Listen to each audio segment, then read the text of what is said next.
Hey, everybody. Welcome to Good Enough 444 with Emily Lee. I'm super excited about today's episode. I'm here with Jaden Jeffs, and we have been recording for his channel, and now we're going to do one for mine. So everybody, welcome Jaden. And Jaden, tell us some information about you. Yeah, was born in a polygamous cult. My dad is Jaden Jeffs. He has 79 wives and 54 children. I do a podcast right here. We just did one with Emily, and we talk about cults. We make jokes. I am sometimes appropriate, sometimes not. I'm still learning what's socially acceptable. Yeah. So how to not get canceled. Yeah, exactly. Yeah. I don't want to make the wrong jokes or anything. So I absolutely agree with you. That is a fear that I have. I think I watch my sister and it's a fear she has too. Do you think that's because of the way we were raised? We don't always have a grasp on the social situation? Yeah, for me, I really struggle to get outside of myself when I'm in a new place. Yeah. I almost to the point where my voice will shake. Yeah. But once I do, man, I can't stop myself. Like it's gone once it's gone. For me, that's how it is. Once the fear is gone, it's gone, and I say whatever the fuck I want. Yep. And at that point, it's just good, right? It is that initial anxiety, just a little bit of, you got to get the temperature and get rid of that anxiety. And then, it's so much easier to open up. What do you think is one thing that people consistently misunderstand about growing up as Jaden Jeffs' son? They think that Jaden Jeffs was insanely crazy guy that was just like hurting everybody and fucking everybody, and it just wasn't that way. Like life was kind of normal, I guess. Well, for me it was normal, and I guess that's the only life I ever know. So it's the normal you knew, right? So maybe I have it a little bit backwards in the sense that I feel like it was normal, but they think it's crazy. I guess, I don't know. I would just say, like, one thing about Jaden Jeffs is he didn't like to physically beat people. Oh, he didn't? No. Any kind of punishment was always going to be some kind of heads fucking. Yeah, a mind fuck. Yeah. So that's different, right? We both have fathers that are prophets, and mine is gonna like physically beat it into people, and yours is like, I'm smart enough to mess with you. Yeah, Dad, it's emotional pain. Yeah, in fact, he would be very upset if anybody physically beat somebody. So, but did he use it as a form of punishment? Did he spank you guys when you were little? Was there any of that? Nope. Did he allow the wives to do it? No, really? Oh, no. Okay. Yeah, very strict with his wives to not spank his children. Well, damn. Yeah. Well, now different. we got punishments if we did something wrong, but not a physical, beating. So 79 wives and 54 kids. That's a lot of people to take care of, to worry about, to keep track of. Do you think he had to keep a log or a journal? No, like he had it all down. He had it in his mind. Yeah. He knew. I do think he wrote things down that he needed to remember. I think it's kind of like a business. Think of it kind of like somebody running a business with about 200 people in it. Yeah. They kind of know all those people. They know their employees. They're doing their best to like make sure everybody gets everything they need. Yeah, they're wives, but it was more like a business. But then you also have all of the people, right? And how many people are in the FLDS? When Dad took over, I want to say there was about 8,000 to 10,000. Okay. By the time 2015 came around, was probably the peak, or 2012. Okay. And there was probably 12 or 14,000 people. Wow. So. Wow. Dang, that did get big. How old were you, or when was it that you actually realized that your dad wasn't a prophet? Oh, it was just a few years ago. I started wondering when I was 20. Okay. And that wondering just increased more and more over time until I was 22 or 23 when I really started having problems with everything that Dad did. We we've been praying since I was 8 that Dad would get out of prison. Mm-hmm. And I remember some of my younger brothers were doubting if Dad was going to come home from prison. Just their natural minds, Yeah. and this was quite a long time ago. They were kind of just like, oh, I don't think he's coming, and that's something you just don't say when you're in the FLDS, right? And we were all like, oh, that's so bad. But were they punished for saying that? I wouldn't say that. I would say they were worked with. Okay. Yeah, I remember telling my brother, like, if you won't help me make a plan to physically get Dad out of prison, then I'll never believe he'll get out, So a plan to physically get out, like you guys were going to go break into the prison? Or do a tunnel underneath it or something, Oh, yeah. Yeah. I was just like, we could come up with the resources to do it. Like, if we got the FLDS members on board, like, they wouldn't need to know what was happening. Oh, right. But like, there's enough of that. Like, we could do this, Absolutely. if we really wanted it. And I was just being realistic. Like, I was just so done not being realistic. So, yeah. So what did it feel like? I mean, up until your brother started to question it or they said those things, how did you feel about your dad, right? He's your dad and he's the prophet. Can you explain to me how you felt about that? Did you look at him like he was a god? What's that like? I was always proud to be Warren Jeffs' son when I was in the FLDS, Yeah. Like, everybody respected me for that. Yeah. Dad always expected more of us because we were his children. Of course. I would say I looked at it as a privilege. Okay. Were you arrogant about it? Like, I'm the prophet's son? No. Or was it more like, I'm so glad that I am in this position, like I'm going straight to heaven? One of the interesting things about Dad's family, and especially his boys, is he withheld a lot of privileges from us that even the other community members had. So really? Other boys outside Dad's family on the same land, they did a lot more things than Dad would allow us to do until, like, I was considerably older. All the other boys got to drive and have a truck way sooner than, I did. Okay. Or get a 4-wheeler or whatever way sooner than I did. That's something that Dad was just like, no, my boys will not have that yet until they're, I know they're doing the right thing. So, do you think it's because he knew how irresponsible teenage boys can be? Or just how easy it is for them to get in accidents? I think it's just because he understood that everybody kind of looked up to us. Okay. And he was just determined to, like, keep us humble. Yeah. And not get too arrogant. Okay. So. That's amazing.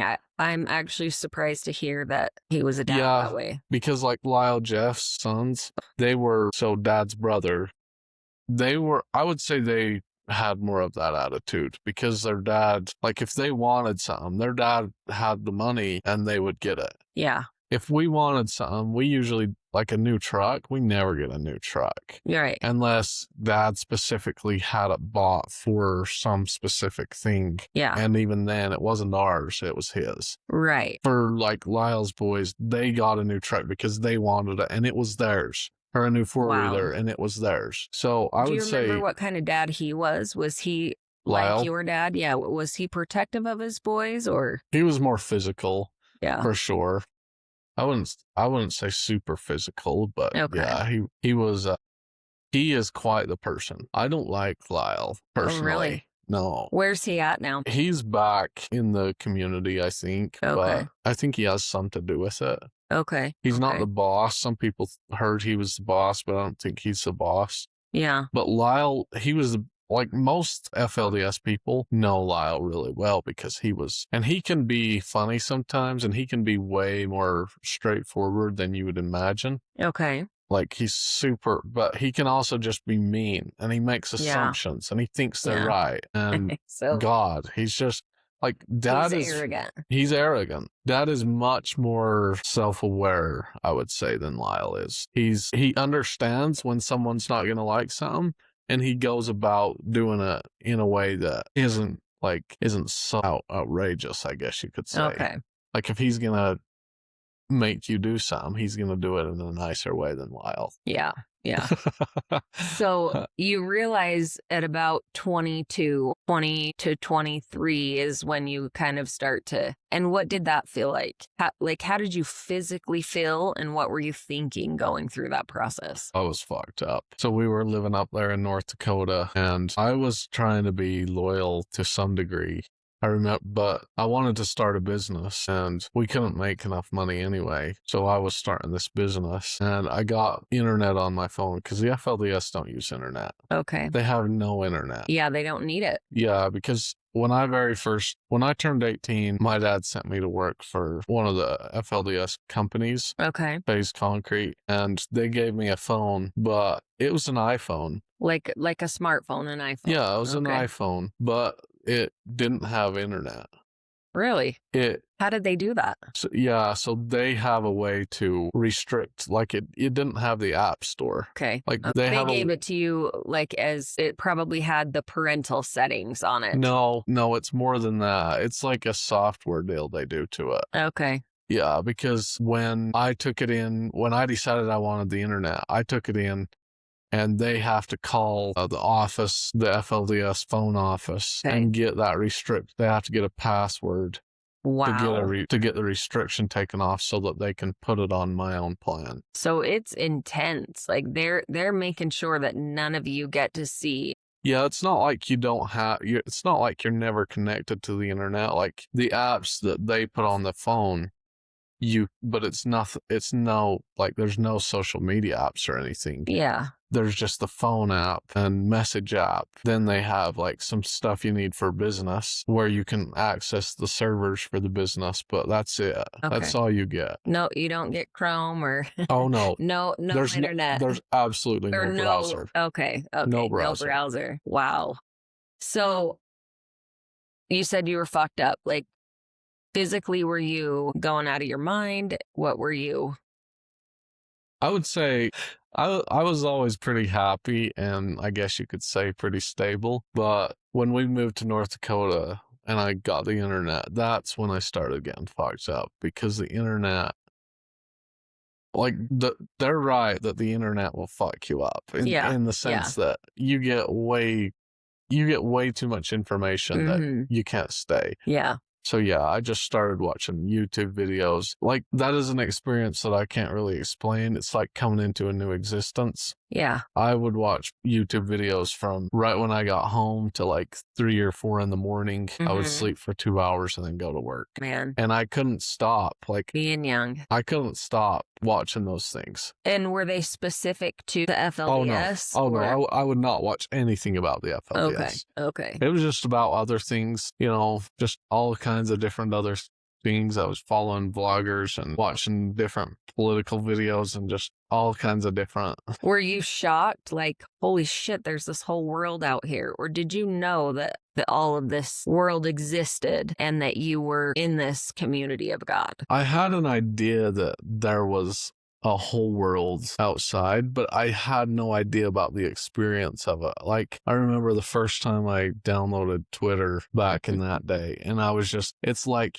you open it and you're just like, oh my God, it's like this crazy thing. You get a new iPad, it's so insane and intense. Yeah. Beyond what, for me, getting a new iPad or computer now is like, okay, it's new and that's cool, but it's like ridiculous compared to like back then. Getting a new anything like that was insane.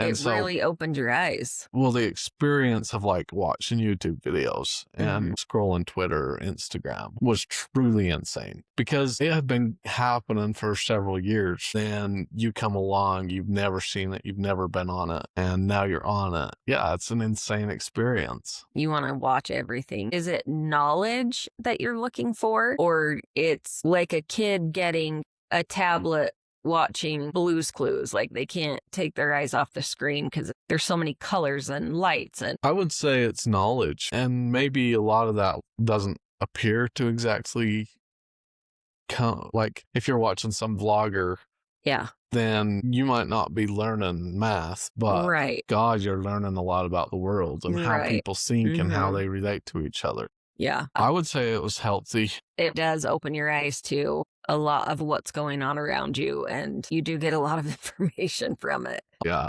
Like, I still can't believe it, honestly. Well, I think that's why these really charismatic cult leaders don't want their people wasting time on that, right? No cult leader wants their follower to sit and watch YouTube for 4 hours. You should be reading and doing what you need to do. What part of your upbringing do you still appreciate today? Well, we worked hard. I think most people don't realize how hard we worked growing up. I think 99% of people, if they saw how hard I worked growing up, would be like, dude, that is insane child abuse and labor.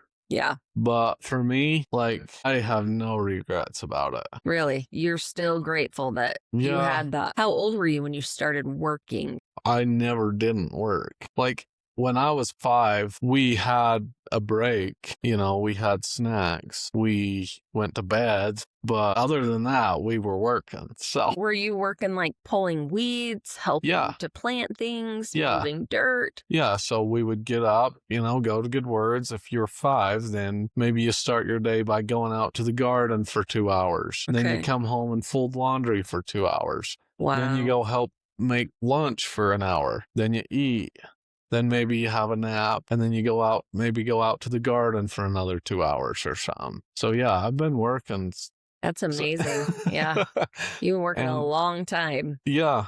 I don't know why, but like, it doesn't bother me at all, Today you are grateful that and it instilled that work ethic in you. Well, it's all I've ever done. Yeah. So no, you can work hard. You'll always be able to take care of yourself. Yeah. I don't know. I think I just don't think people realized. Like, when I was 12, I probably, not just physically, but mentally, was way sharper than 90% of the people on modern construction jobs. Okay. Like, I was probably more effective as a worker when I was 12 than most grown-up people on a construction site today. Did you have to be a certain age to go on a construction site? No. So like at 6 years old, they could have taken you and start teaching you how to frame a house. Well, I would say it started more when I was 8. Okay. But it wasn't for long periods. Like, I would go with my brothers for a couple hours and help on a construction job. Then I would come back with like dad's wives, and we would be just doing our garden and laundry and yard work and all that stuff. Okay. And so as I got closer to 12, more and more, like, I would go for a whole day with my brothers out on the construction job. Wow. And to me, I love that because I didn't want to be with the dad's wives. Right. I wanted to go out with my brothers. And of course. Right. So you have that little brother, like you just idolize your older brothers. And yeah. Okay. Yeah. So yeah, I just don't think people realize how hard we worked. Yeah. And that's all we did. That is all we did. Yeah. All the toys were gone at that point, right? When you were little, had that all been taken away? Yeah. When I was 5, we didn't have toys. Okay. We might have had a few before that, but by the time I was 5, we didn't have toys. And I guess the reason I emphasize it so much is a lot of times when people get done working, they come home and sit for 2 hours or they do something. Like, we did not do that. No. We did not sit for 2 hours ever. Yeah. We didn't sit for an hour. So when you do that, if you do that, do you feel guilty, like you're not, like you should be doing something? Yeah. So it's almost like you can't fully relax and enjoy it because it feels like there could be something that you could be doing. You could be getting something done. Yeah. But I think that's true. Like, scientifically, if you're working, then you're going to get more done than if you're not. So I don't know. I do find myself, well, when I was leaving the FLDS, that started changing. Like, I would find myself sitting there for a whole day, just not doing anything for a whole day. And then I would work really hard. But yeah, so I definitely sit down. How did you feel? Like, if you took the day off, was it like, I'm just taking the day off? Did you have to make it up? I mean, you say then you'd work really hard. Is it like when people are on a diet and they cheat and they eat something they're not supposed to, so then they work out twice the next day? Yeah. I don't know. Like, even today, like, if I sit too long, then it's just not a good thing. I get so depressed. Yeah. Yeah. What part of your upbringing do you think has taken the longest to unlearn? Is there something specifically that you've been working on unlearning that you haven't quite conquered yet? Boy, I think I'm still kind of an FLDS kid in some sense, you know?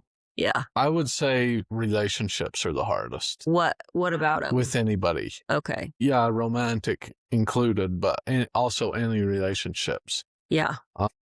Just not having to have a business conversation is really hard. Okay. I do good in business conversations. So do you feel like you have a wall up around your emotions, so it's hard for you to be intimately connected? And I don't mean that in a sexual way, being intimate, sitting down and like really talking about who you are, how you feel, things like that. Yeah, like it's hard for me to be emotionally open, for sure. Yeah. Like, yeah. So yeah, that's definitely been the hardest part. Just absolutely no connection with anybody. I've seen that with all of my brothers, so I totally get what you're saying with that. It's taken them a long time to learn how to connect in those ways. So yeah, it's almost like you can't do it. Yeah, almost like it's physically impossible. Mm-hmm. What about crying? Do you know when the last time was you cried? I cry by myself. Do you? Yeah. Yeah.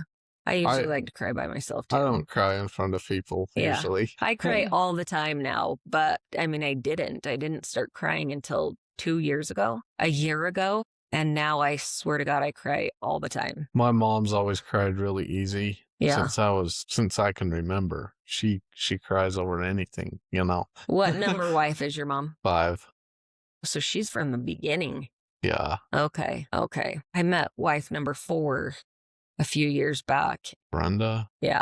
Okay. Yeah. Do you know her? Do you guys have a relationship? Yeah. See her boys? Mm-hmm. Okay. So your mom has 5 kids, 4 girls, 1 boy, wife number 5. Yeah, I'm my mom's favorite kid. I would totally assume that. Yeah. Like meeting you, I would be like, this dude, he's got his mom's heart. Like, for sure. Even all my sisters are like, Mom, you favor him. You always listen to Jaden. He always gets what he wants. What number are you?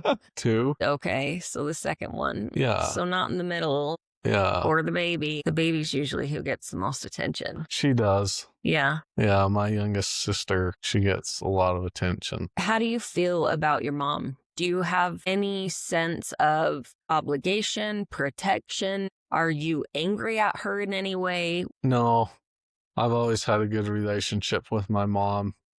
Probably why I'm as cool as I am. Yeah, I've had a good one with my mom too, and I definitely agree. I think that's why I'm so cool too. Yeah, so no, mother's awesome. We have our problems, like, sometimes she's not like doing what I think she should do, so we have to talk about that. Do you put her in her place? Like, listen, lady, I'm still the man around here. No, if she's doing something stupid, then I explain why it's stupid. What's her life like right now? I mean, I don't want you to tell her story. Is she in the FLDS? Is she out of the FLDS? What's your relationship with her? How often do you see her? Well, for Mom, coming out of the FLDS was definitely a serious level of trauma. Sure. When we were in the FLDS, we started a cleaning company, and Mother and the girls would clean houses, and they were doing really well. Like, they were cleaning a lot of houses, and then some of the girls started leaving until all the girls had left. And when you say the girls, do you mean your 4 sisters from your mom? Yeah. Okay. And like the cleaning business basically went to zero because I don't know why. It's like she had basically done everything to get the cleaning business going, and she was finding work and cleaning people's houses and everything. And then it's like when she went into that crisis of leaving, it basically went to zero. But by that time, I had kind of figured out how to make money a little bit better, so I was able to help her some. Good. Just a little bit at least, not a ton. Yeah. Just like making sure she can make her payments sometimes. Right. So before, she was kind of helping me, and then after she started leaving, then she basically had a hard time functioning. So you left before her. Yeah. And did she help you leave? Was she glad you were leaving? No. But all your sisters had left, right? You were the last Yeah. one in it. I was, but I also didn't really know what to do because I knew that Mom was hanging on to like kind of me being the last one there, hoping I would never leave. Mm-hmm. And so I knew I was leaving. Yeah. But It was when? I just slowly showed Mom that I was leaving. Okay. Like, Mom, let's go do this. Let's go do this. Then she sees me in like a t-shirt and she's like, oh. Then she knew you and were. I'm like, I had to try it. Yeah. Yeah. Just honestly, it felt like. Yeah. Do you think she ultimately left because you left? Yeah. So all 5 of her kids are out. If I was there, she'd still be there. Yeah. Yeah. Okay. Does she live close? Do you guys get to see each other? Yeah. Do you talk often? Yeah, we talk all the time. In fact, the other day I had like this serious panic attack and, I called her up and asked her to come over here because I didn't know that I couldn't quite tell if it was a panic attack or something else. Thinking it was a heart attack. Yeah, I just wasn't sure what it was. So Mhm. I asked her to come over here and she came right over. So. And then what does she do when she gets here? Do you guys hug and tell each other that you love each other? Do you have that physical, emotional connection? Like she's your mom, right? Yeah. Yeah. We hug nowadays. We didn't used to. No. I had a hard time being able to hug people. Yeah. That's kind of one of the reasons why I say like connection with other people's really hard. Yeah. I never gave anybody anything but a handshake for years and years. So when somebody wanted to give me a hug, I was like, God, will you please fuck off? Does it? And that's also kind of how it felt with girls at first. Yeah. It was like, I'll shake your hand. I'll tell you whatever you want to hear, and then let's get, Like, let's get to it. No, it's just the interactions were so cold, kind of. Okay. Yeah. Yeah. Takes a while to like ease into being comfortable and being able to communicate. Yeah. And then also, like, that also translates to, I would say, in a romantic relationship, it kind of translates into, how do I say this? Super awkward. Mm-hmm. Because you don't know how to. Yeah. And I don't just mean like in the sex or anything. I just mean in the, just being close to someone. Like. So do you feel like you've always been alone in a sense? Yeah. Like you're kind of just your own, even when you were little, growing into a teenager, like you didn't have maybe that same. Yeah. I would say all dad's kids probably feel that way. Okay. Yeah. Like if my mom was sitting on the couch, I'd lay my head on her lap and she'd run her fingers through my hair. I wouldn't do that. You wouldn't? No. Yeah. I would give my mom a hug. I'd lay on the floor, put my feet in her lap. She'd rub my feet. God, no. Yeah. Out the FLDS, it surprises me how suppressed that physical contact was. Dad took that to another level. Like, I did not do anything but shake someone's hand from the time I was, I want to say 8 or 9 to the time I was 22 or 23. I didn't give a single person a hug. I didn't. And that's so hard. That just physical a handshake. Contact is so necessary. I didn't know that though. Yeah. But you're right. Like it's lonely. It is a lonely feeling. And you're just out there shaking everybody's hand. Yeah. It gets fucking old. Yeah. You need to have that physical connection, that contact. It really does make a difference. How are the moms with the little ones? Like the babies, the toddlers? When do they get to the point where, or do they snuggle them, be affectionate with them, and then they just like stop when they're 3? Then you go to handshaking, or how does that work? Most of the moms are breastfeeding their babies, right? Yeah. I mean, I don't know. Do you remember? I don't remember that part. Okay. So from what I saw, because Dad has so many wives, I would say the kids get a lot of attention. The little ones. When they're babies. Like everybody wants to hold them. I remember I want to hold the baby. Can I hold the baby? Okay. Everybody's holding the baby. Well, the baby gets older and they're starting to walk. Now it's different because there's a guard around who can hold. Yeah. as they get older. Yeah. It's like the mother over or their mother sets up this guard and I can't hold them. They're too old for me to hold. And other mothers that try to hold them, it's like, no, don't touch. So now it's just their mother and maybe the mother over them who are hugging. And now as they get older, those mothers are going to start being super strict in some sense. Like, you shouldn't touch this person. Don't touch your sister. Don't touch, now as they get to be 2 or 3, don't touch your mother. Don't, Wow. Yeah. I would say that was probably how it goes. Yeah. That's hard to think about. But part of the reason it's that way is because that's how the culture is, but also if the mother and the caretaker of that kid feels like they're getting older and they have to be careful with how they're touching them and how they're touching each other, then they're for sure not going to, because of the family dynamics and the hierarchy and stuff, they're very protective of, we get to do this, but you can't. Okay. That's their job. Yeah. And so do you think part of it is because you have to be trained to be independent? You have to be trained to be okay with not having that connection? Does that make sense? You're going to be more connected to if you and your siblings hug, or, if you stayed physically affectionate with your mom, then I know that things were different with your dad, from what you've said based on your family, but he was sending fathers away, right? And then reassigning wives and children. That's what I meant though. That is not beating someone up. Yeah. That's in their mind. Which is just as bad.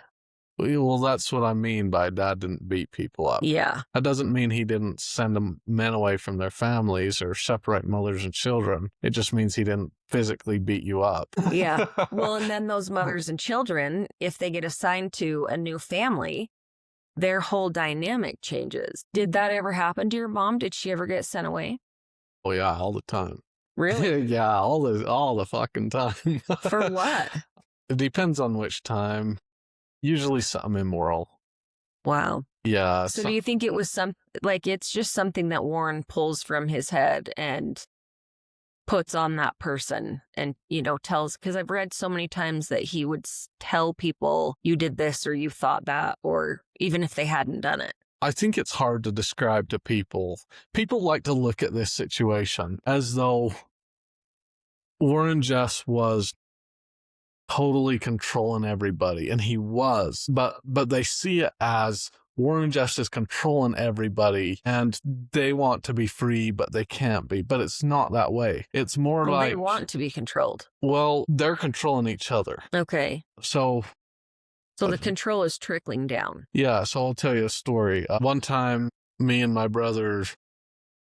3 brothers were sitting by each other in training, and we have training every day, right? And I guess this is morning class. It's the beginning of school. Okay. And so me and my other brother were sitting by one of my younger brothers who was in between us. Okay. And we had pens we were taking notes with for school. And I reach over and I scribble a little bit on my brother's jeans. Okay. Right? Yeah. And my other brother sees me doing it, and he reaches over and he scribbles on the other leg of my brother's jeans. Okay. Anyway, this is really minor. We're just doing it in between notes. Well, my mom's behind us.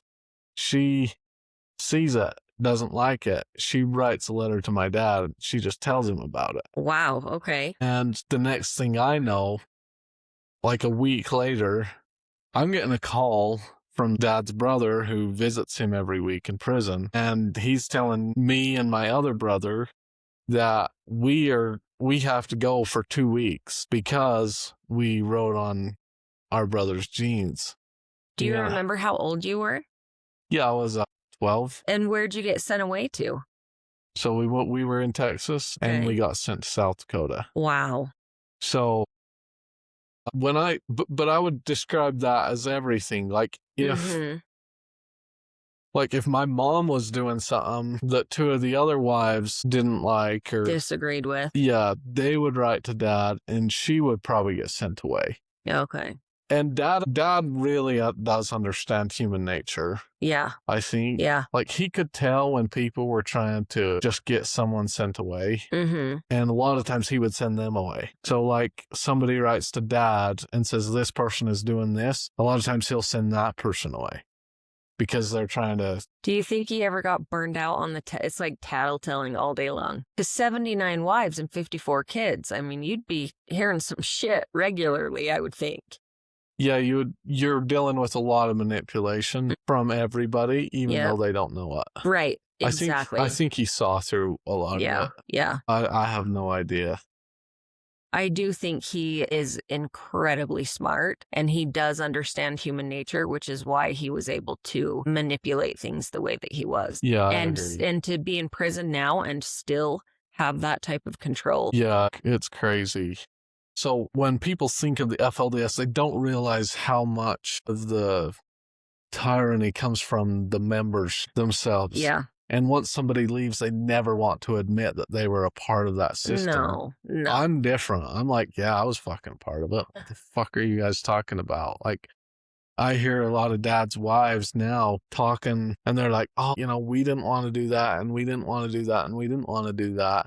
And I'm like, what the fuck are you talking about? I was there. You were dying to do that. What the fuck are you talking about? You don't want to think you wanted to do that now because it's embarrassing or whatever. Yeah. But you were dying to do that. Yeah. Like, well, when people are in the dynamic and they're being consistently abused, they're, for the most part, going to pass that abuse down. They're going to start doing the same thing to the people that are underneath them.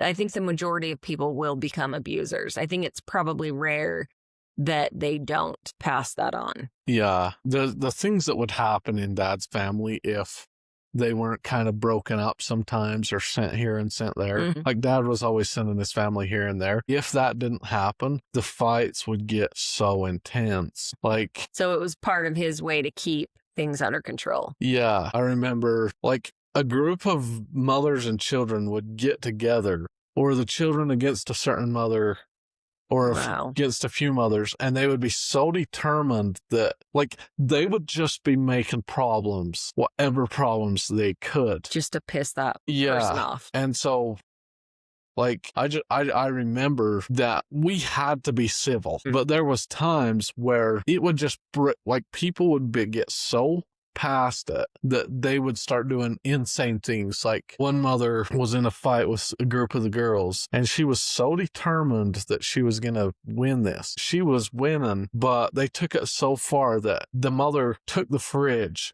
and she decided that people couldn't come through this certain door, this outside door, and they have to come through a different one. And so she puts the fridge in front of it. Okay. And she makes this rule, and the girls are so mad, and this has nothing to do with the fridge or the door. Yeah. And they don't know that. Right. They're just mad at each other. Right. And so when it gets like that, Dad almost always takes them and he separates them in a way that they're both going to regret it and laugh about it later. Right. Right. That makes sense. So did he ever have the entire family living together? Yeah. I remember in 2010, this was one of the few times, but like everybody but like 3 or 4 of Dad's family, everybody was in the house. Every single one of them. Was that in Short Creek? No, that was in Texas. Oh, it was. So he took the entire family to Texas. Yeah. I did not grow up in Colorado City. I was there until I was 5. I remember it, but not very much. Okay. I grew up in Texas and South Dakota, Colorado. So Wyoming. You were in Texas when the raid happened. Yeah. Did you get taken away? Yeah. Wow. Yeah, the raid, I really don't know what to think about it. I would say it's a good thing. Did you think that at the time? No. Sometimes I look back on the raid and I think, it would have been kind of nice if it was a little bit longer. Yeah. If we would have been, I remember when we were taken into state custody. Okay. And our mothers they were fighting the court case to get us back. Uh-huh. And sometimes I look back on those days and I just wish that I was there for like another year. When you were in state custody, what was that like? What did a typical day look like for you? Well, kids aren't required to work. Right? And like I was saying, we always worked. Yeah. And so it was absolutely probably the easiest time of my life Yeah. ever because we were doing whatever the fuck we wanted all day. You're 12, so most 12-year-olds play video games. Like, did they give you things to entertain you guys? Oh, they gave us all kinds of toys, and I was 8. Okay. I was 8 and 9. Okay. Had my birthday there. Yeah, they gave us a bunch of toys. They gave us bikes.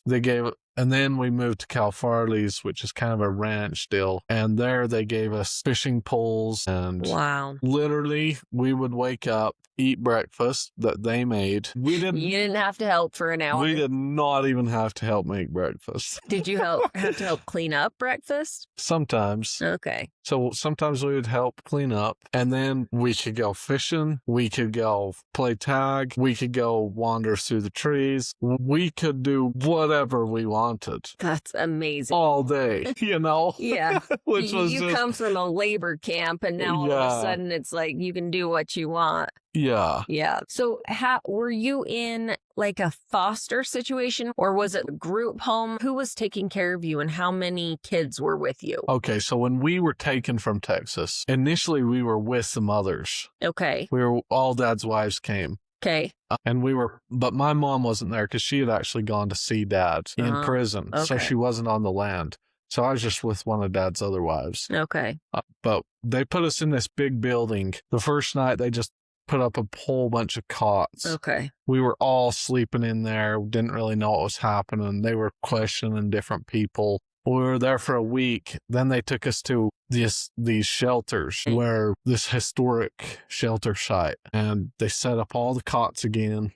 And we were kind of just all together, men, women, we were a little bit separated, but just everybody all together in these shelters. Okay. And then after 2 weeks, they said, okay, everybody's coming to a new place. This is going to be so good. You guys can all come so you're not in a bunch of different shelters. It's all going to be in one big building. It's going to be great. Okay. And so we're like, yeah, let's leave this place. We've been here for 2 weeks. It felt like a few months and we're still with our mothers. Right. So we're not working, but we definitely can't do. Yeah. You're not running free range yet. No.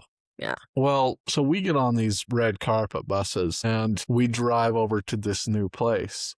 Okay. But they only let one mother and her children get off at a time. So I'm sitting in this bus for hours. Were you scared? Not really. No, but probably bored. So you're watching everybody get off, but your mom's not there. No, I'm just with one of Dad's other wives. Okay. And after a couple hours, it's finally our turn to get off the bus. And it's this big building, huge warehouse building. Okay. And we walk into the door and I look to my left and I just see a row of cots. They're standing up on the end so I can see the part you sit on.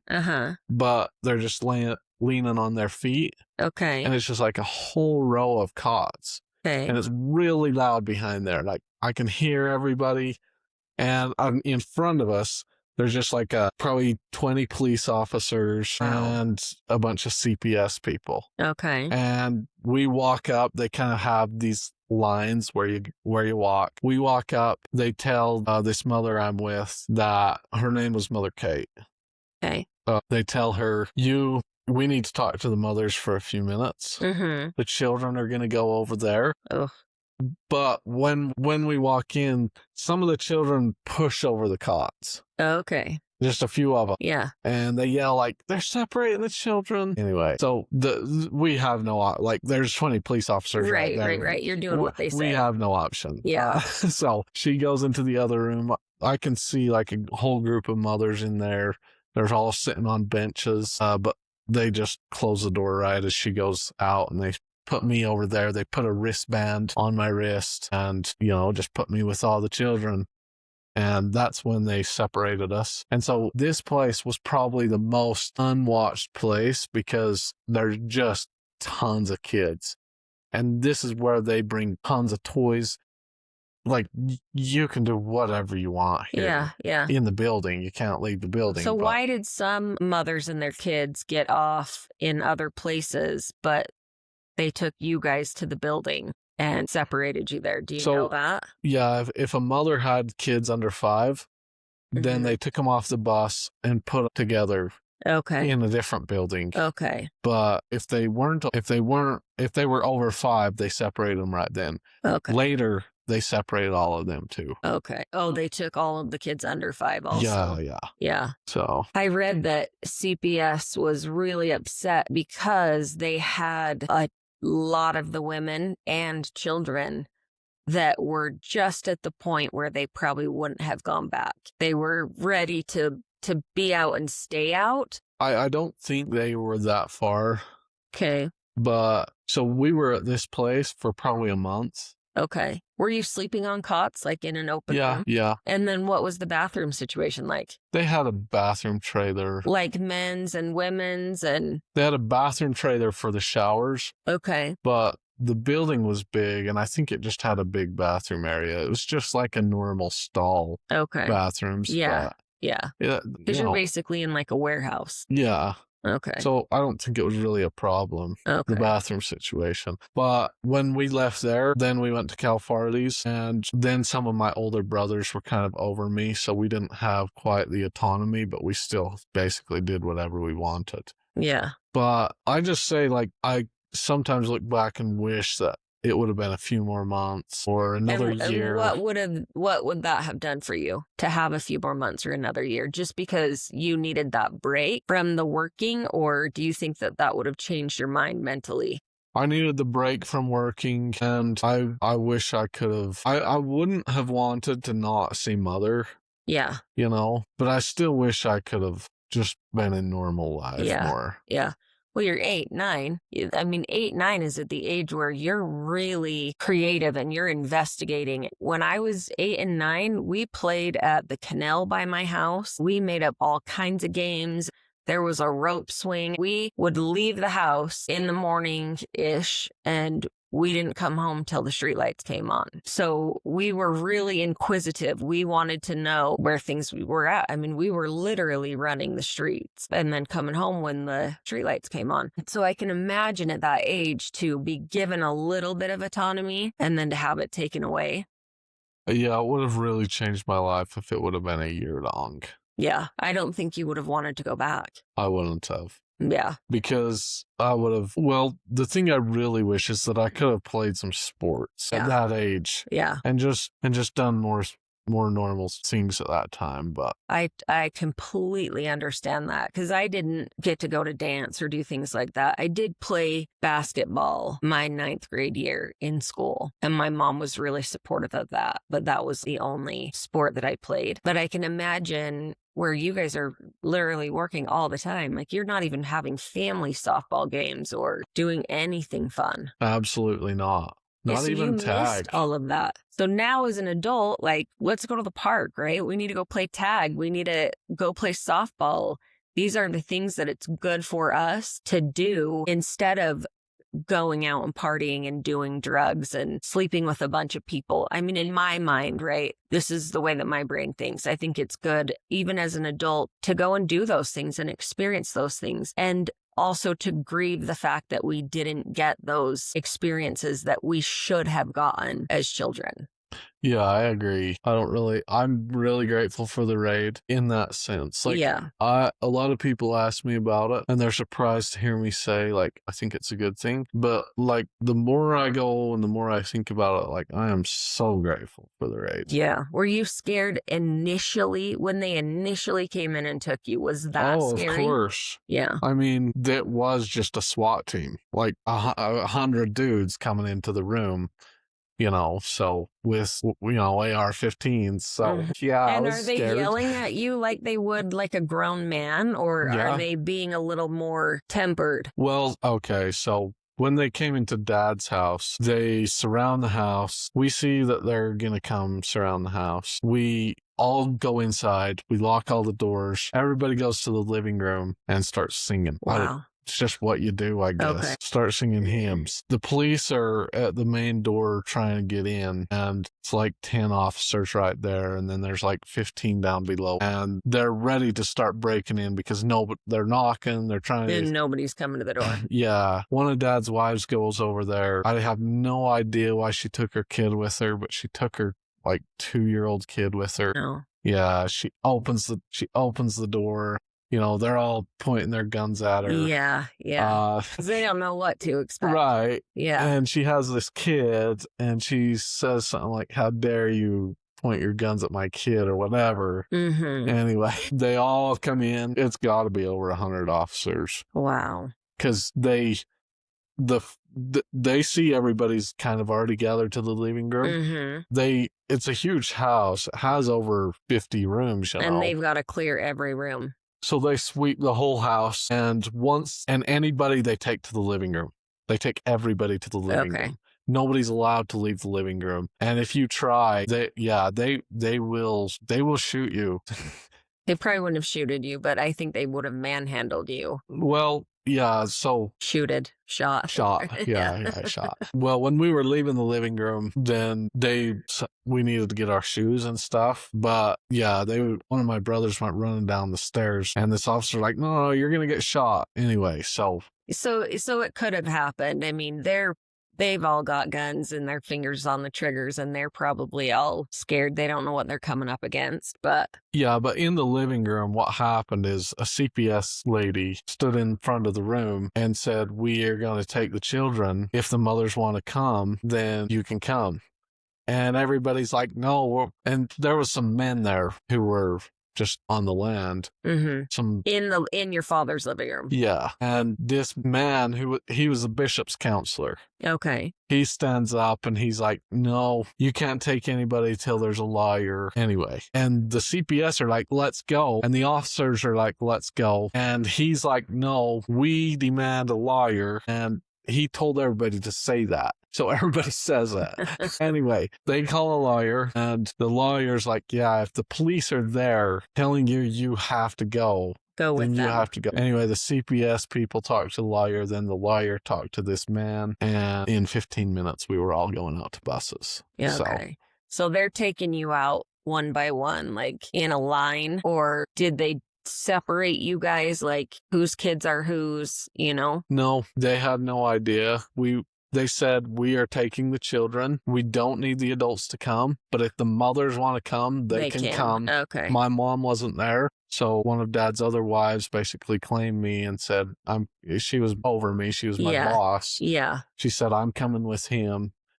And so, yeah, all the children, they're just focused on the kids. They don't care about the adults. Mm-hmm. They're just taking all the kids, and they're letting their mothers come if they want to. So those police officers are basically saying, these kids have to come. You mothers can come. So that's kind of the situation. Like, wow. Did any mothers not go? Oh, no. All the mothers that could come came. Were any of your sisters from your mom there? Yeah, all of them. Okay, so all 5 of you were there. Oh, yeah. But they were, because Mom wasn't there, they weren't with me. They also had caretakers. Okay. And so their caretakers went with them. So we were kind of all, Mother's kids were kind of all split up. We did not go with Mother. She wasn't there. We went with each of our own caretakers. Did she come for you? Mom, at some point? Mom came back from seeing Dad just a couple days later, and she tried to get into the shelters, but they would not let her in ever. Wow. Because they knew they were going to take the children away from their mothers. So they would not let her come in. That is intense. Yeah. I cannot imagine as a little kid how scary that would be and what that does to your nervous system. That's true, but also I would say I was in for it. Well, yeah. I mean, you're having a great time. You're experiencing something that's good. And also, it's scary. It's new. Yeah, like I would sit over we would play some games when we were at the shelters right after we were taken. Mm-hmm. But I would sit over by the fence and just talk to state troopers for hours. Did you really? Yeah, like what would you ask them about? Me and like 4 or 5 of the other boys would just stand there and talk to the state troopers. That's so cute. Just like, can we see your guns? Yeah. Can, you know, just... Because you're 8, 9, you're that really inquisitive, you know, you want to know how things work. Yeah, and we didn't know that they would be nice. So after they start talking to us and showing us their guns and handcuffing us and, you know, different things, then, you know, we're all into it. Yeah. And so we do that for a couple hours, then you're not that scared of the police officer. You almost start thinking that you can get away with things, and then they come to like separate you, and you're like, "Oh yeah, we're not getting away with anything." So they're not giving us the freedom we think. Yeah. Do you think it was harder leaving the FLDS emotionally or intellectually? Oh, intellectually for me. Yeah. Yeah. You seem to be a really intellectual guy. Okay. Yeah. It seems like you're searching and looking. Yeah, it was like most FLDS people leave and then figure it out. I figured it out and then left. Yeah. That's why I was there for as long as I was. Okay. I feel like most people are the opposite when they're going through something like I was going through when I was 20. I was like, okay, I got to figure this out. Yeah. But I'm not going to leave until I do figure it out. Okay. And then after I felt like I had kind of got it figured out, then I left. Most people leave and then they figure it out. How long after did your mom leave after you left? A year. Okay. And did you keep in contact for that year? Yeah. Like, so what happened is the FLDS is kind of in a weird situation where a lot of them, they're working, they're not being told what to do near like they used to be. Okay. So me and my mom were living in North Dakota. I decided to move to Wyoming because I was trying to figure all this out. Right. I moved to Wyoming with 2 of my brothers, and I was like, Mom, you know what? You should move down here. Yeah. She moved to Idaho, and then this is the point I decided I know I'm going to leave, but I'm not going to tell her yet. Okay. I rented a house. We move into the house. We lived there for 2 years. We do a lot of things together. Mom's still an FLDS person. She's always wearing her dress. Yeah. The girls, some of Mom's girls live there with us, and everybody here is a mess. Yeah. Like, we thought we were going to be happy there. Everybody's trying to figure out who the fuck they are, what they're doing. I would say that's the point when I left, was when I moved. Like, I was living with my brothers. I was doing things they didn't want me to do. I was dating some. And they were like, you can't be here. So when I moved to that house, but I didn't tell everybody I was leaving. Okay. I knew I was leaving. Yeah. They knew I was kind of leaving, but nobody was sure. Yeah. And so Mom lived there, and over the course of the 2 years there, I would say, like, that's when she stopped wearing her dress. How did you feel about that the first time you saw her in regular clothes? I didn't know about that, you know? You didn't know, like, were you shocked? I mean, was it so weird to see her in something that... Yeah, it was. To see her arms or her legs or shoulders or... Yeah.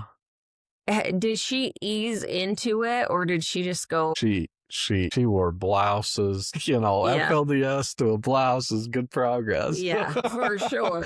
Yeah. No, she did not. Yeah, she definitely eased into it. Were you excited to see her? Yeah, because I knew we were all, I knew me and her other children were all leaving. Yeah. So I was like, the faster we make progress, the better we are. We're all out. I was bringing girls to that house. Like, I would sit in and watch a movie with the girls, and Mom was just in her room, so she knew I was Did she out. say anything to you about that? Did she try to, parent you or boss you around? No. Oh no. By this time, no. Like, she knows I'm gonna do what I want. Okay. Yeah, like I'm also paying for the rent there for the most part. I mean, they're trying to help, but she was paying for it when we were in Fargo more than I was, but now I'm basically paying for it. Okay. So, no, it was a very interesting 2 years, and I was working most of the time, but yeah. So you said that she was a mess. Do you mean like physically a mess? Did she cry all day long? Did she stay in her room? Sit and question things. What did that look like? I feel like she could work, and like she did the cleaning business when we were in Fargo. She could work. She could make good money. She was paying half the house payment or more when we were in Fargo. Wow. Just her and the Yeah. girls working, and, they were making good money. And then when things got more unstable, I feel like she just couldn't think, Yeah. just couldn't think. Yeah. It's like, Mom, like, So why? did she still go to work, or did that kind of taper off? She worked, but she couldn't she wasn't making money like she was before. Yeah, she wasn't going for it probably like she did before. No, very unstable. Well, I don't say that in a bad way. I just mean like she just couldn't think, kind of. Has she gotten remarried? No. No? Oh, no. Is she waiting for Warren to get out of Oh, prison? no, I'm teasing. Do you I don't she'll think she's ever... been on a date or anything. No? No. Will you help her go on a date? Yes, absolutely. Thank you. Does she go out? Does she have girlfriends? Does she ever go do things, go to the movies, or shit, I don't even know what girls do nowadays, but play Bonko or... God, no. Yeah. Introduce us. I'll make friends with her. So when my mom was young, she was one of the most popular girls in the FLDS community. Okay. Like, everybody there knows who my mom is. Okay. Dads really fell in love with Mom when they got married. Okay. She was very outgoing. She's like the type that would dance a lot. She was always making little games. She was very outgoing. Like free-spirited. Very much. I feel like she kind of maintained that until 2010 and 11. Not as much, but I feel like she still kind of had it until then. And then Dad put her in the house of hiding. Well, she was always separated from her children, but then she was in a house of hiding by herself for 7 or 8 years. Wow. And I feel like that just herself. Yeah. Oh, that's so sad. From 2013 forward, her children were always somewhere better than she was, essentially. That's awful. She was one place, they were somewhere better than she was. She could talk to him sometimes, but not always. Like, some months Dad would say she could call, some months he would say she can't call. And that's devastating, no matter how old your kids are. Yeah, and I feel like she kind of just lost that through those years. Oh, that's so sad. And that's got to be hard for you guys to watch as well, to see her. It's almost like the light slowly fades, just to see her spirit. Yeah, and it's still there. It's hard because when you go into social places now, you feel really punished. And you can't be there, so you leave, and then you're not. I don't know. Is it a mental punishment? I mean, what do you mean when you say you feel really punished? You feel so uncomfortable because... I think some people, God, how would I describe this? Because you're not from this environment, you didn't grow up in this world. You've been punished for so many years for talking to people and saying what you think and doing. So it feels... Does it feel wrong? It not only does it feel wrong, it feels like your survival's at stake. Oof. Like, it feels like you're going to go through it'll give you a panic attack. I'm sure. Yeah. I'm sure. Wow. So does she work now? Yeah. Yeah. She's doing her cleaning again. Okay. She moved here, and we've kind of been slowly resurrecting the cleaning. Good. It's, it's her business, so. Do you guys do Sunday family dinner? Does she still get you guys all together? Yeah. Yeah. She's still really fun. Good. She can be really fun. Good. I'm glad to hear that. I can't imagine. And there's so much to experience now. Sometimes we all gather, me and some of the boys and her girls, and we just, because she's there, we're including her, and somehow the conversation just really gets onto Dad, and everybody's asking her how big Dad's dick was. Oh no. Do you guys get her drunk before you ask her those kind of questions? Yeah, we do. Here, Mom, here's a lemon drop. Yeah, we do. Oh man, did she answer the question? Yeah. Oh, I can't wait to meet her. That's awesome. So that's where you get your good personality from, then, is from your mom. Yeah. Yeah, for sure. Well, when I was with my brothers, I started realizing how much I hated how we couldn't accept compliments. Oh, yeah. I started hating that. Because It you started truly don't bothering. believe it, right? Yeah, it started bothering the hell out of me. And so when my brothers say, "Oh, you're awesome," and I say, "Thanks, I really appreciate that. I know I am," throw everybody for a loop. Like, what the fuck? We're not going to tell you you're awesome anymore. You have to say, "No, I'm not." Just do it to cease to mess with them. I believe it. Like, You've got that self-confidence now? I don't like to be that way. That's stupid. Yeah. Yeah, I don't like saying, "Oh, I'm not." Oh, that's not me, you know? Well, That's it's good. ridiculous. It's good that you have some good self-confidence. I'm working on it. It's attractive. Yeah, it's unattractive to always be apologizing. I know. I agree. For things that you shouldn't be. Yeah. Like, Yeah. you barely move wrong. You're like, "I'm sorry."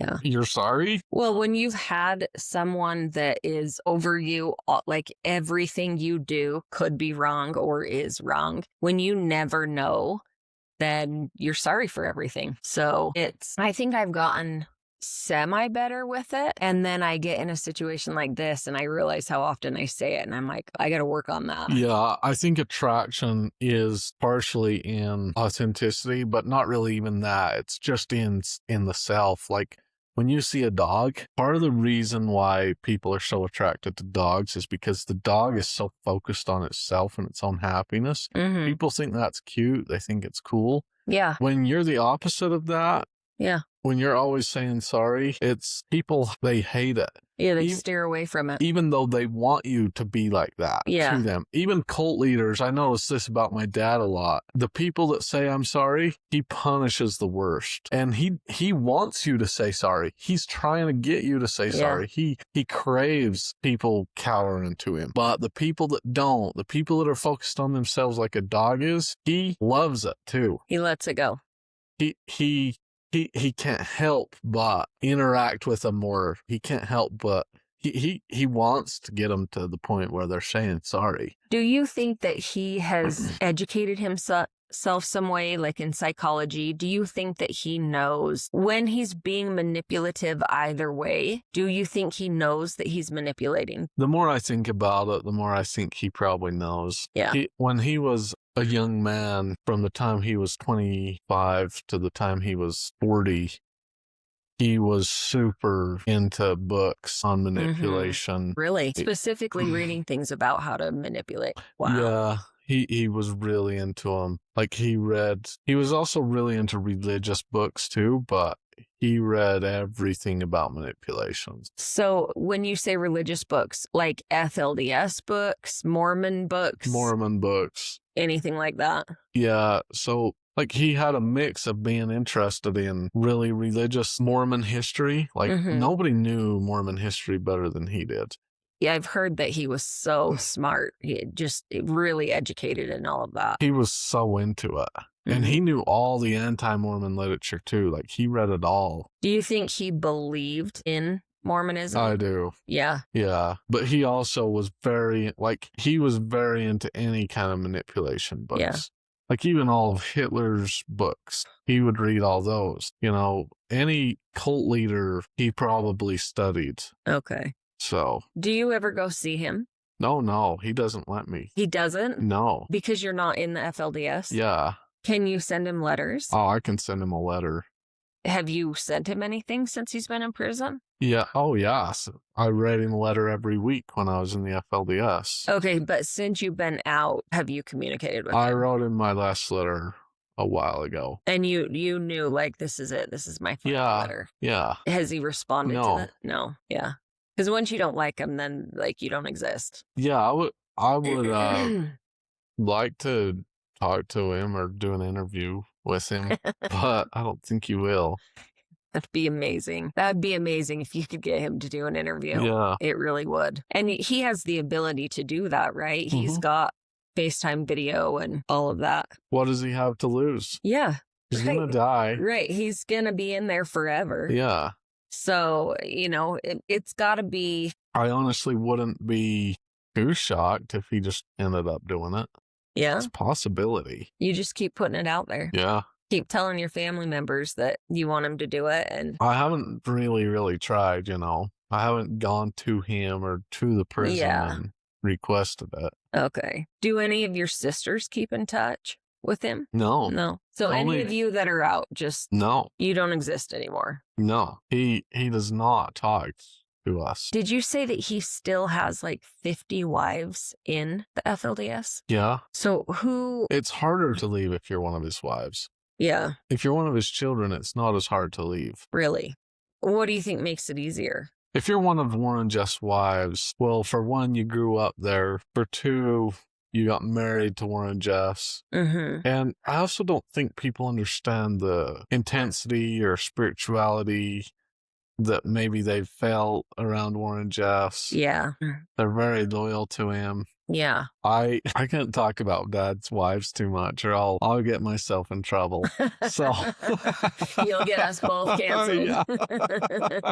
Like some of it, it's just so funny. God. You think so? Have any of them that are still in, like, do they have a caretaker? Do they have someone that's acting as their? It's a little different now. So there's a house up in North Dakota that I think about 15 of them live in. Okay. They bought the house. A few of them bought it, and sometimes they work and sometimes they don't. It's kind of a weird situation. Then there's some other houses some of them live in. Some of them are with their father's family. Okay. A couple years ago, just when I was kind of leaving, but I hadn't left, then we went down to a funeral in Short Creek. Okay. And one of Dad's younger wives, not younger, younger, I guess, she was there and she lived with her father's family, and she had been for a couple years. And so I was interested in how in or out she was. Okay. And she got in my truck with Mother and a couple of us, and we were just driving. And I was asking questions, trying to figure out like how far out. And I was like, oh my God, she is still so in. This is crazy. And she's been with her father's family doing this work and whatever for 4 years now. And she's elated to be back with a few of us. She didn't know I was leaving at the time, but I was like, oh my God, that's crazy. So most of them live there in North Dakota, right? Like, is that where the chunk of FLDS lives? That's where Helaman is. That's where the directives are coming from. That's where a lot of the young people have been told to come to. Mm-hmm. Some of them are working, bunch of them aren't, as far as working for money. Yeah. Yeah. So that's kind of... I've heard that Warren, and I'm not going to get this right, but I'm going to paraphrase, that he basically put out a call to the people saying that they must die in order to be born again or to live in heaven. They must die to themselves. The FBI is taking that as a suicide, like a mass suicide. So not only are they taking a majority of the kids, they take the kids whenever they can, but they think that they're going to plan this group mass suicide. Have you heard that? Yeah, I've heard it. I definitely would have jumped off a cliff for my dad, When you thought he was... Yeah. Yeah. Yeah, I'm glad Dad went to prison when he did. I just think that because of my personality and stuff, I probably had a good chance of, if he ever did get into human sacrifice, you'd be the one. I feel like I might be an option. Well, Jaden, he couldn't keep his mouth shut last week. I know, so let's string him up. So, that's good. A lot of FLDS people can't see it getting there. Yeah. Personally, I have a hard time seeing how it wouldn't have got there. Yeah. Understanding the situation my dad was and his mindset about everything. Yeah. So. And he's still the acting prophet, right? Yeah. People are going there to get directive from him. Yeah. Do you think that Helaman is following all of the things, or do you think he's throwing in his own version of prophecy? I think Helaman probably has more mental struggles than most people realize. And is he a brother? Is his last name Jeffs? Yeah. Okay. So he is your dad's brother? No, he's Dad's son. Shit, he's a son. He's my brother. Okay. My half brother. Wow. Okay. Why didn't I realize that? And then who's the other guy? Aren't there two like main Guys. I mean, there's Lyle, but... Oh, Lyle. That's the name I was looking for. I don't think he's really in charge. Is he a brother? He's a brother to Warren. Okay. He's Warren's full brother. Okay, so he's Uncle Lyle. Yeah. And then you've got your brother, Helaman. Yep. Do you ever speak to Helaman? I haven't spoken to Helaman since I left the FLDS. If you reached out to him, do you think he would have a conversation with you? He might. Yeah. Well, I've talked to him in a roundabout way. Like, my brothers talk to him here and there. He asked them to ask me to stop talking about them up in North Dakota on my podcast, you know. Oops. So, you know, do you ever get nervous that they'll send somebody after you? Like, if you're not gonna be quiet when they ask, then they're gonna make you be quiet? No, I think that if they got to that point, then there would be some serious things wrong. I don't think they're there. Yeah, you don't think that they have henchmen, and I think they have the ability. Do you think they did that prior to Warren going to prison? Do you think that they would send people to take care of other people? No. Like, I think the Kingstons, like, they can make people disappear, and the FLDS could. Yeah. Yeah, they could. But it's not something that they did or would do. I know a few FLDS men that could do that. Yeah. Yeah. And probably not get caught. Really? Yeah. Yeah. They're pretty savvy that way. They don't even know who all the people are, right? Because do they even register the kids for a social security number? Yeah. Like when kids are born? Yeah, they do. Do you think they still do now that they're hiding out? There's a lot of kids that went till they were 6 or 7 and without getting a number. Yeah. But then they got them one because they needed to. Maybe they were trying to get something for them or whatever. Going to preschool or kindergarten. Well, no. Just like maybe they wanted to get on Medicaid for something. Right. So they got them a social security number or something like that. Yeah, I think I was 5 when my mom got mine. Yeah, so, yeah, they get it. Do you have your birth certificate? Yeah. Is it like a handwritten one? It is. Yes. My dad wrote it. So is mine. Oh, really? Yeah. Do you like that? Like, does that feel extra special? I have a lot of letters and stuff that Dad wrote me, so. You've hung on to that stuff. Yeah. Yeah, I still have them all. Might be like museum worthy at some point. Sure. Yeah. Yeah. But if they were determined to kill me or something, I didn't know in advance, I probably wouldn't have much of a chance. But if I knew in advance, maybe. Yeah. But I don't think they would.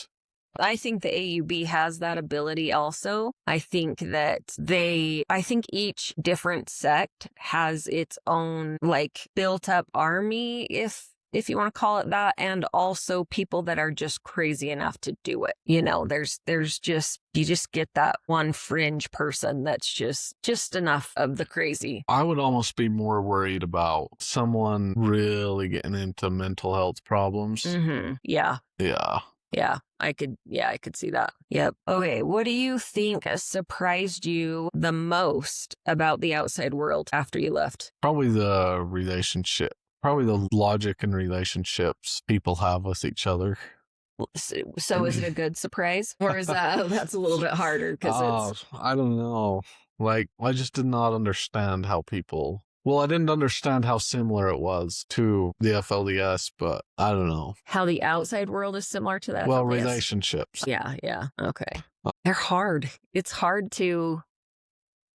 I think it's hard to figure it out. Yeah, human nature doesn't change. Right. Like from the FLDS to the outside world. Yeah. It doesn't change. Yeah.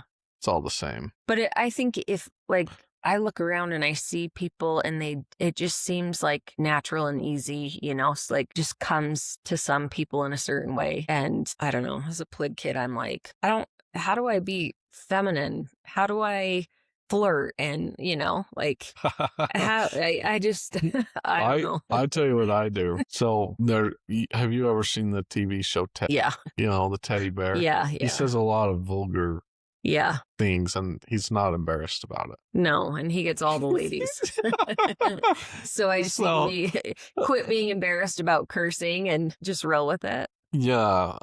So I'm already kind of that way when I can get outside of myself. Yeah. Like, I don't need to try to do that Yeah, it just comes natural. It just comes. Yeah. So if I can just get outside myself, like when I'm up at the bar, I find myself saying the most outrageous things without any embarrassment. You just get that liquid courage and it makes it so much easier. I'm just like, That's the way to go. Anyway, but no, like if I watch an episode of Ted before I go to the bar, I almost always have such a good night. And do you almost always bring someone home? That's a different story. Okay.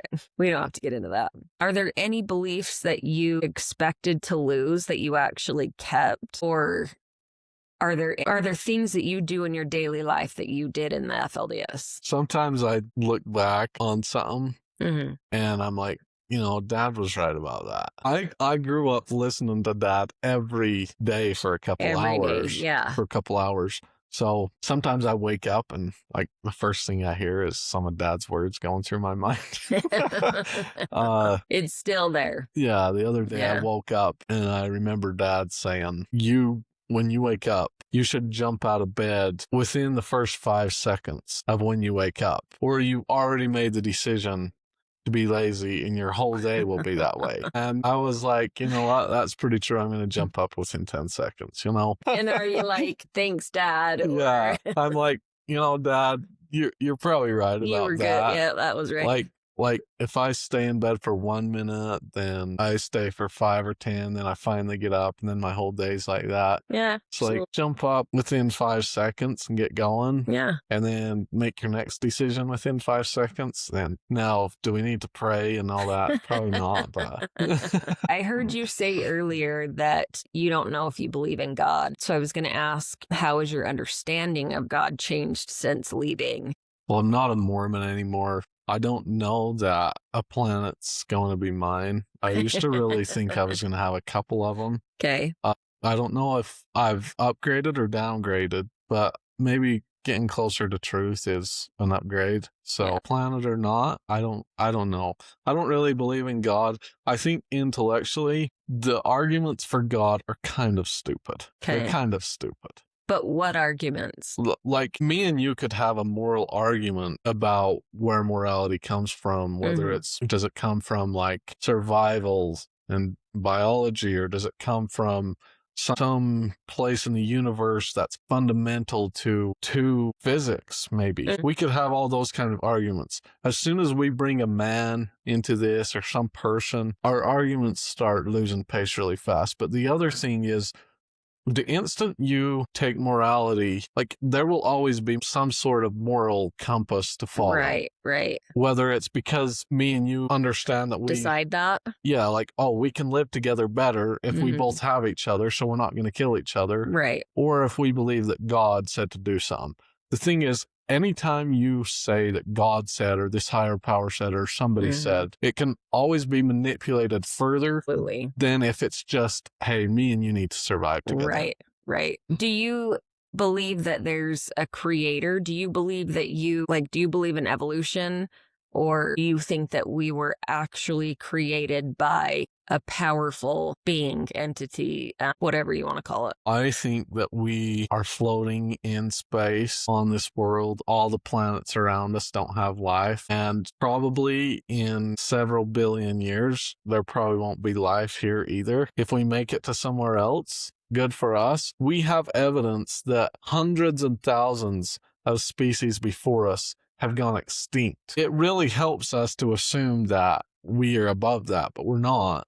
Yeah. And for life will continue in some form, I'm sure, even if there's a nuclear war or whatever, life will continue in some form. But we should not assume that we can't go extinct, or we probably will. Yeah. Do you think that our spirit is separate from our body? God, I hope so. Yeah. God, so when you die, do you think like your soul is gonna? I hope so. Yeah, you hope so because you want to go like. Yeah, I want to go do some something shit else to your brothers and okay. Yeah. Or you want to go to the next. Yeah. The next world or. Yeah, I want to go do some more stuff. Right. Come on. So, do you believe in reincarnation at all? Have you thought about that? Yeah, maybe. Yeah. Maybe a little bit. Okay. Yeah, I'll reincarnate. Yeah. You bet. If you would come back as any animal, what would you come back as? As an animal? Yeah. Probably like a bald eagle or something. Dude, that's what I would say. I swear to God, I'd come back as an eagle. Like it's more freedom. Yeah. Yeah. I'm going to get the restrictions really tight on those things before I die.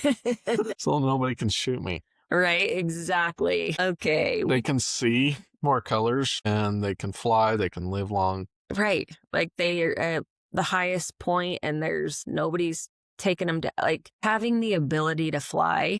I think having the ability to sing feels like a superpower. Having the ability to fly would be amazing. Yeah. Do you ever sing? When I'm by myself. Okay. In the shower. Well, you can go to karaoke. Okay. Yeah. I'll take you. It'd be scary as hell. That's fine. Do you sing at karaoke? I've done a few karaokes. I would need several shots before I did that. Okay. Well, we can take care of that. Okay. We talked about this a little bit, but maybe you have another answer for it. What do people get wrong about why people stay in high control groups? It feels like death to change. People that are in the general world, unless they have made a major change in their life to the point where it feels like they wonder if their existence is real or possible, they're in the same situation as a person that just stayed in a cult. Yeah. Because they do not know the change it takes to transfer out of that. If you are not to the point where you're questioning your existence and how that should look like and if it should continue and things like that, you don't know what change is. Yeah. It is way harder to change than you think it is. It's damn hard. It's really hard. And scary. Yeah. So people hate change. Yeah. And they are in a life and in an existence and in a reality that they know that they're comfortable with, even if it's way more open than someone in a cult. Yeah. But it's not different from being in a cult. Right. Like they can't comprehend what it takes to change. So I wouldn't say I'm better than other people, but I would say that I understand the challenge of change. Yeah. Yeah. I think that that's the only thing that we can guarantee, right? It's the only thing that will always be is things will change some way, somehow throughout our lives. And it is so hard to imagine your whole life in a different way. I deal with that all the time, even still. I cannot believe that I'm in the situation I'm in now versus what I was 5-10 years ago. Yeah. It's insane.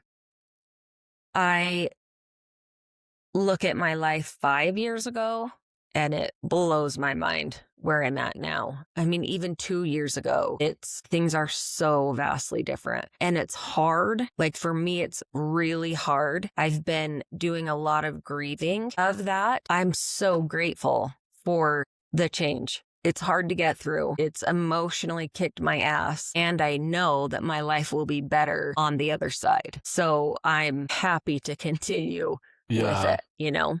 I think one of the things people assume is in a cult, you didn't have the same emotional attachments that people out in the world do, but that's not true. Right. I had extreme emotional attachment to everything, to my dad, to our religion. Yeah. And cutting all of that and saying, I'm just going to follow truth to the best I can is very painful. Yeah. But the progress you make and the things you see, the way you see the world is insane. Like it genuinely brings you power. Yeah. It definitely changes you for sure. Do you have any anger towards your dad or do you feel love towards him? Can I ask? I mean, that might be too personal of a question, but. Yeah, sometimes I feel love, but I think I feel sorry for his mind. I don't think he realizes what happened. Yeah. Do you think he went crazy? Like, do you think he lost it? And Yeah. Yeah. I think he got too much power. I think he went into a schizophrenic state, but I don't even know if it's that. I would say it's like a self-induced religious psychosis mixed with a deep understanding of how to manipulate people. I wonder if there are people studying him. You know, people study the serial killers and just these different out of control things that we see in our lifetime. Are there people studying Warren Jeffs? Do they want to know why, how? I think a lot of people that study him can't see the good parts of him, and it blinds them to what really happened. Okay. And they're so determined that he's such an evil person. And I'm not saying he's good at all. Yeah. But in their minds, he is such an evil person that they cannot see what actually happened. So. But you lived it. You got to experience it firsthand. So do you feel like you have a bias towards him at all? Or can you objectively sit outside of it and say there was good in him? Oh, I do think maybe I have some bias, but I also don't think that I hold on to it too much at all. Like, I am perfectly willing to sacrifice all of it. But like, me and my brother were talking the other day, and we said if we had to choose a cult leader to grow up under, to be their kid, to not be too arrogant, to go through things that shock us, we would choose our dad, because the other cult leaders they're generally meaner, and I don't know, it's just a situation that physically, yeah, it wasn't the best childhood, but it gave us a lot of insight that I don't know if we could have got. Yeah. I don't know. Dad, I think he really thought he was a good person. Yeah. Yeah. Was he hands-on with you guys when you were a kid? Like, did he ever sit and build things with you or teach you how to mow the yard? Or So dad's younger kids was more that way, or I mean older. His oldest kids are a lot more that way. They have a lot of hands-on, mowing the lawn, doing those things, doing dishes, making a meal. Now, I maybe made a meal with dad, went on a walk with him, but nothing like the older children. Okay. So with the older ones, he was involved. Yeah. And that kind of faded as the family grew. And where he do you became fall the in the prophet. 54? Do you know? God, I want to say I'm like 20-something. So you're in the middle. Yeah. Yeah. Okay. Do you think that most FLDS members are victims, participants, or both?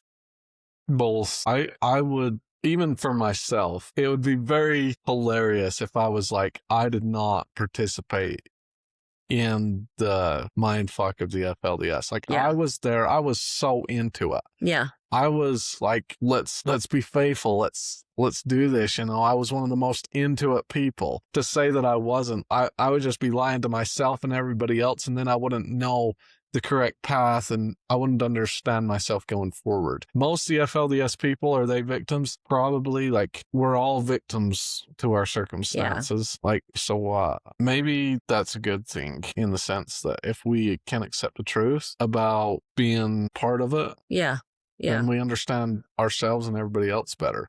It's just like the Mormon church. Or is the bishop that leaves later, was he not into it? That's a lie. Like, yeah. Of course he was into it. Right. And he participated in things. Yeah. I'm sure that. Yeah. Yeah. But you didn't really get to that place, right? I mean, you left in your 20s. So you didn't, were there people younger than you that you had to impose certain rules on or be mean to because you were being mean, someone was being mean to you? Does that make sense what I'm saying? Did you participate in that way? Because you grew up in it. You're indoctrinated from conception. You don't know anything different. So of course you're going to be all in and just fucking sold because you've never been given any other options, right? Yeah. But I think instinctively some people are just a little more evil than others. Sure. I would say I've generally been a very just man. Yeah. A lot of times when I was in the FLDS, when I was viewing people in authority, I would be like, okay, there is such a better way to deal with that. Such a more just way to deal with that. That's clearly their human nature getting to. Right. Right. So I don't think there was very many times that I did wrong to people. I mean, I participated a lot in the cult, but right. But just not intentionally, yeah, trying to hurt people because you're hurt inside. Yeah. Yeah. I've always had such a strong sense of justice. I have a hard time when there isn't justice, when people aren't accountable. And I've really had to look at where I have to be accountable and what changes do I have to make in order to get where I want to go.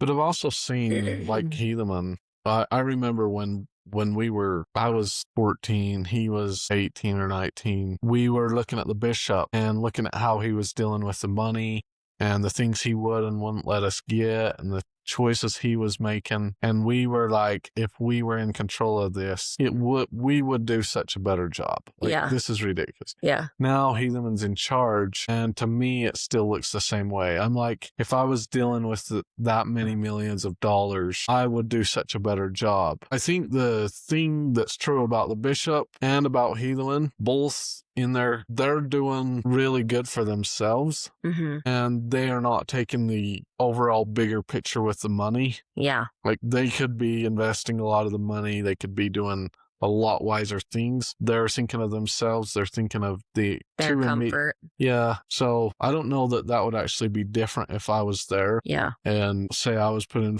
charge of the money. Yeah. I like to think it would be, but I don't know that it actually would be. Yeah. Because Heathen was saying the same thing I was back then. Now he's there, kind of like he's not doing that great of a job, if you ask, as far as with the money. Yeah, yeah. And is there a lot of money? I mean, is the FLDS still pretty wealthy? So Phase Concrete's probably the biggest FLDS donor, and they gross, I want to say, probably $80 million in gross revenue, the company, a year. And then they probably have other companies that are doing 10, 20, 30, even 40 million that are donating. Now, they're donating. Are they specifically owned by FLDS people? So the owner of Phase Concrete is Paul Bigley. He is good friends with Heathen. Okay. And so I think Phase Concrete donates. Now, I'm just guessing. I have no idea for sure. Yeah. Like some months they probably donate 50,000. Some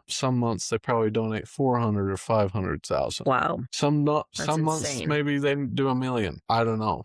Okay. Like, it probably varies. They probably talk. They probably do what they can. Even though they're, doing 80 million, that doesn't mean they can just donate $1 million whenever. Right.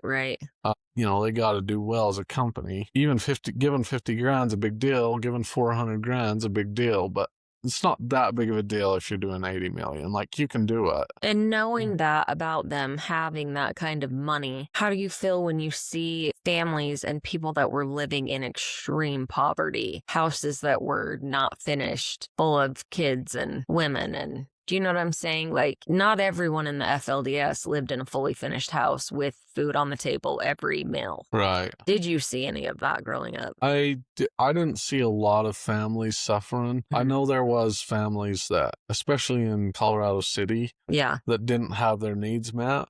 I think if you were really in the community, you probably got help, even though you were kind of struggling, kind of suffering. Yeah. Like, when I left the FLDS, I didn't have anything. I just had to work. Okay. But I knew how to work. Yeah. And so I was able to, right off, I could make $1,000 a week. Yeah. $4,000 a month. That's enough to get my needs, to get food. I feel like most polygamous men or, kids that grew up in polygamy, there is such a strong work ethic and you all can go out and get these blue collar jobs that you're really damn good at. It's a lot easier to make that kind of money. Yeah. As far as the families in poverty, I don't necessarily think like Phase Concrete or like Paul Bigley or whoever is like, oh, we hate those guys. I think their loyalties are just to the church and they're trying to help the church, help Heathen, help Jaden Jeffs. Okay. I don't think they're going out of their way to make sure families are in poverty. I wonder how many are, I wonder if that's changed at all with, the way things have come apart. And well, there was a time there where there was a lot of FLDS families struggling. When Jaden Jeffs stopped, there was this time in 2017, he literally dropped everything. Like, he had the church sell a bunch of its assets and he just stopped talking to all the families. Wow. They were getting food from the storehouse. They were getting weekly deliveries for their food. They were showing for the storehouse and donating. It just all shut off. No more food deliveries, nothing. What in the hell? And everybody was trying to get a hold of the bishop. Dad sent the bishop away. Whoa. He just left everybody hanging. Why did he do that? I don't know. Just to mess with them? Maybe. And so there's all these families that have been told for years they're not supposed to work. They're supposed to obey. They're supposed to do what they're told. Yeah. Hundreds of people, even some of Jaden Jeffs' own family included, and now they're not told anything. They're not told to go work. They're not told not to. I mean, they've been And they told don't know what the hell to do. they don't know what to do. No, because they've always followed someone's direction. Yeah, that was a really interesting period in the FLDS. So it went on for about 3 to 4 months. Okay. And some of them, now they don't have anything to eat. So like, okay, they're asking FLDS companies, will you help us? Okay. The FLDS companies are kind of struggling. So they're like, I don't know, come work for us, then we'll help you. Some people won't go to work because they think they're not supposed to. And so they're just kind of left struggling. Yeah. 4 or 5 months go by, and I think Warren Jeffs sends a message like, everybody get a job if you can't. If you can't make it work, then go out and get a job. Wow. So that's insane. Was it during that time period that the Bateman jackass came on the scene? That's when it started. So Warren Jeffs sent one of his wives away, and she was supposedly getting revelations. And she was giving revelations, I think, to what's his name, Moroni Johnson. Okay. And then they got in with Sam Bateman. Okay. So that kind of started with one of Warren Jeffs' wives telling him, giving him some revelations. Oh, gosh. Yeah. I watched that documentary and I didn't even know what to think. It's crazy because another one of Warren Jeffs' wives during that same period of time was given some of Lyle Jeffs' boys' revelations about who to marry. And so one of Lyle Jeffs' boys ended up with like 10 women, and one of them was his father's own wives. Wow. And they were... Because one of Warren Jeffs' wives was giving them revelations, and they were going with it, you know? And they were listening because they thought she had direct revelation coming from Warren. Yeah. Oh, Jesus. Are there a lot of challenges having the last name Jeffs? I think for some people it's more challenging than others. I don't let it bother me at all. Yeah. Like, do you feel proud of it in any way, or not really? Do you ever think it's the last name that works. Yeah. Do you feel pressure to defend your father because he's your father? Do you feel pressured to explain him? I feel pressure to tell the truth. Yeah. Like, that's part of the just in you. Well, I don't like how much other people lie about everything. Well, they like to say that they didn't have anything to do with it. Yeah. Like, I watched a lot of other men that were very loyal, and even if it wasn't Warren Jeffs, they would have been every bit as loyal. Yeah. Warren Jeffs did have an aspect of him that made people more loyal. Yeah. But they were very loyal men, so... What was so appealing about him? He just had he had a spirituality about him.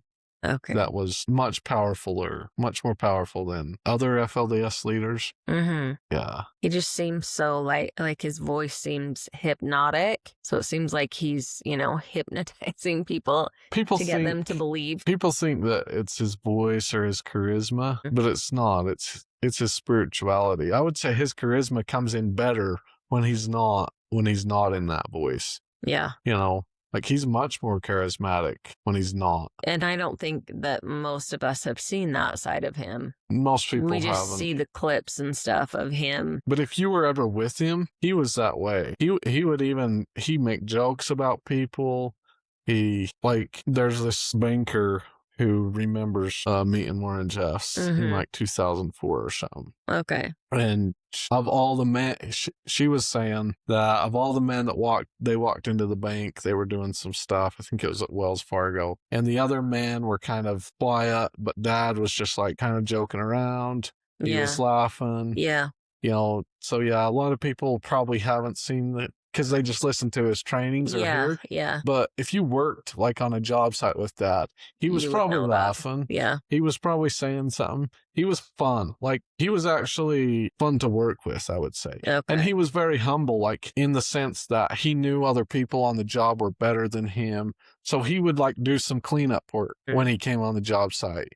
He understood that the other people were better at framing, so he would help move the boards or cut the boards. Right. So, yeah. So it didn't really matter what position, like, he didn't have to be. Yeah, on the job site, he didn't. Like, he would just help clean up or help haul some stuff. I can't imagine. Okay. What do you think healing looks like for someone raised in a cult? I think the more painful it gets, the closer you're getting. The closer you're getting to truth. That's been my experience. Like, go through a painful time, have really amazing recognition after and live a freer life after. The reason so many Mormon men and FLDS men can't leave is because it is so painful to go through that experience. Yeah. That it usually either pushes them back or pushes them to something similar. Yeah. Yeah. So they choose something similar and then they keep going. Yeah.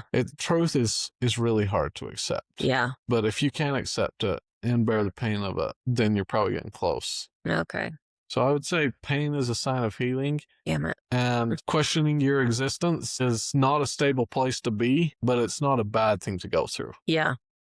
But you probably need some help going through it. Yeah. Yeah. I feel like that's kind of where I'm at right now. Like, what's it all about, you know? Yeah, I know how that feels. Just going through this really hard season has changed some of the ways that I think. Being in the FLDS for me made me not need my humanity at all. Like I didn't struggle with humanity. I was rigid in my beliefs and death meant nothing to me. Yeah. So I don't know that I've ever been like scared to die. I don't want to die. Like, I don't want somebody else to have to raise my kids. Not have to, but get to. yeah. I know there's so much more that I want to see and do. I don't think that I fear it. I'm not really worried about what comes next, you know? None of us know. We can't say for certain what it is. I think it'll be something good. I hope it'll be something good. Not have to, but get to is something Dad would say. Yeah, that's the shit my We dad don't would say have to too. work. We Right, get we to. do. Yeah. Let's put a smile on our face. What's something you've changed your mind about in the last 5 years? Well, I've changed my mind about too many things. God, literally everything. A huge list. Yeah. Because it's in the last 5 years that you've left. Yeah. It's been fascinating to watch. Like my mom and my sister, Mm-hmm. even them were super conservative. And I would say they're a little bit more liberal. Been amazing to watch that. To see that change. Do you think they're getting a little bit closer to like feminism and Yeah. One of my sisters is too feminist, you know. Is that a terror? Is that real? Too feminist? No, I'm kidding. Okay, what is your relationship with forgiveness? Well, use it when it does you good. Otherwise, don't. We don't need it. Yeah. Why would you forgive somebody for something that you don't need to forgive them for? Like, if forgiveness is a way that you're going to escape. Okay, religion is, I think it's so funny that people believe in God and forgive other people so that they don't have to accept the truth. If they accepted the truth, they would change things. They would do things different. They wouldn't be self-forgiving. Forgiveness is a way for you to maintain your morality, your moral superiority, while accepting that you're in a lot worse of a place. That's what I think. And I don't like if my brother does something to me and then he wants me to forgive him, then I'll forgive him. Right. Like, I'm not against forgiveness. Yeah. I think don't use it as a way to excuse your bad behavior. Yeah, don't use it as a way, not your bad behavior, but your insignificance. Yeah. Like, don't accept your insignificance. Okay. You're just as important as the billionaire next door. Yeah. Act like And it. that's a hard lesson to learn, though. Yeah. Like, it's hard to get to that. It's only been a year, like a little over a year for me that I'm like, I am valuable. I'm worth loving. I deserve to be treated well. I know. And that's why I laugh so hard about religion. Yeah. Because it's like, you better believe in God. Mm-hmm. You better do what he says. Meanwhile, the people that don't believe in it are like, we can do whatever we want. We're going to take over the world. Yeah. So you're over here wondering if you should believe in God. When you stop wondering, or when you start leaving, you're like, should we believe in God? It's like, oh, I don't know. And it's laughable because it's like, dude, you can't grasp the things that you could grasp. You can't take control. Yeah. I don't know. And that's hard and scary. And that's why I think people leave slowly, right? Like, they get out of these cults and go to the LDS church and they're there for a while. And then maybe they leave the LDS church into a Christian church and they're there for a while. And then maybe they I don't necessarily know what's after the Christian church, but I do see people step by step.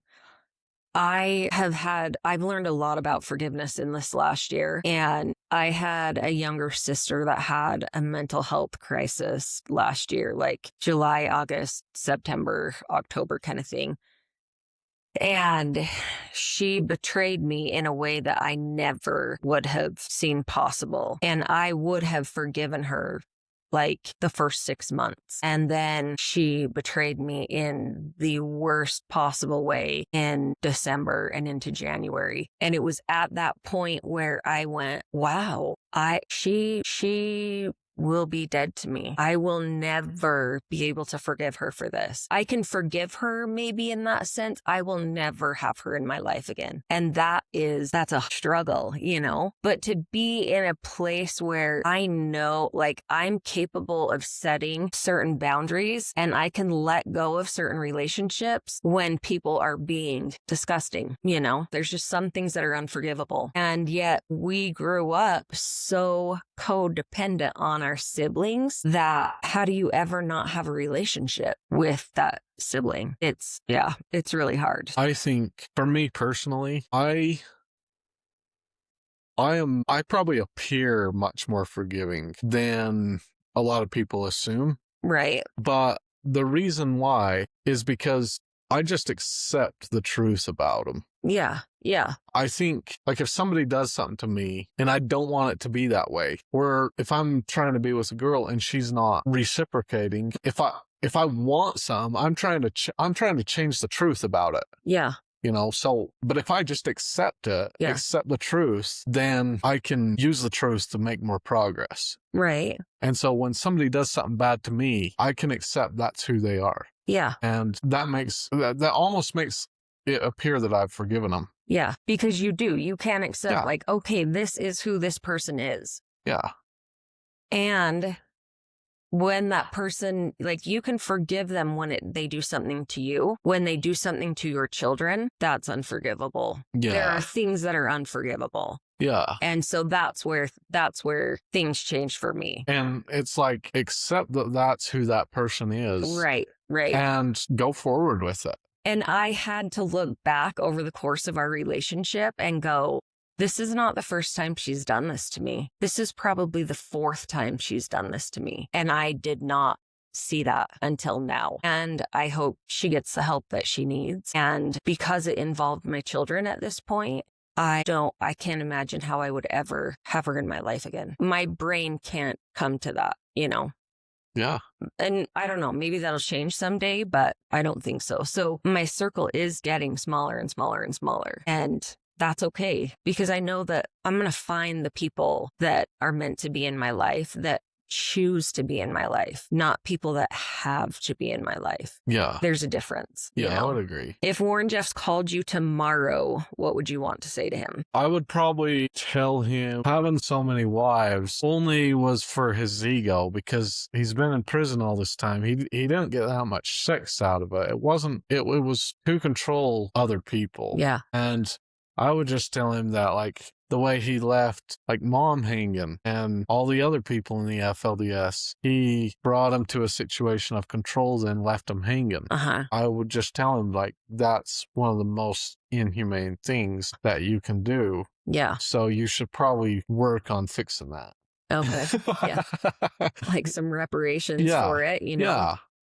Yeah, I can see that. What question do reporters never ask that they should? Reporters should probably stop asking so much just about all they ever ask about is how it was. They never want to understand the truth about why it happened. Yeah. You know? Yeah. And what they're doing is boring, because everybody knows what happened. Right. Like, we've been hearing that shit forever. Yeah. I don't know. Like, it's boring to talk to reporters because they don't know how to take an angle that we haven't heard before. Right. That's all they do. Yeah. It's repeating the same information over and over again. Yeah. Warren Jeffs, 79 wives, and he led this cult and had underage wives. Yeah. But why? How did he get there? Where does this all stem from? Yeah. Reporters make sure that people have no investment, and that the people are 100% separate they could never be a part of that. Mm-hmm. You know what I'm saying? Yeah. Yeah. Yeah. What are people inside the FLDS worried about right now that outsiders don't understand? The people in the FLDS that are still loyal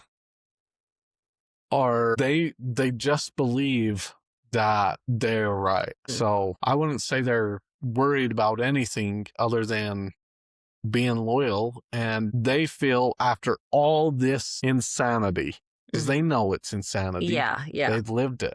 Yeah. They are the loyal ones. Right. They made it this far. They are here now. They're not going to leave now.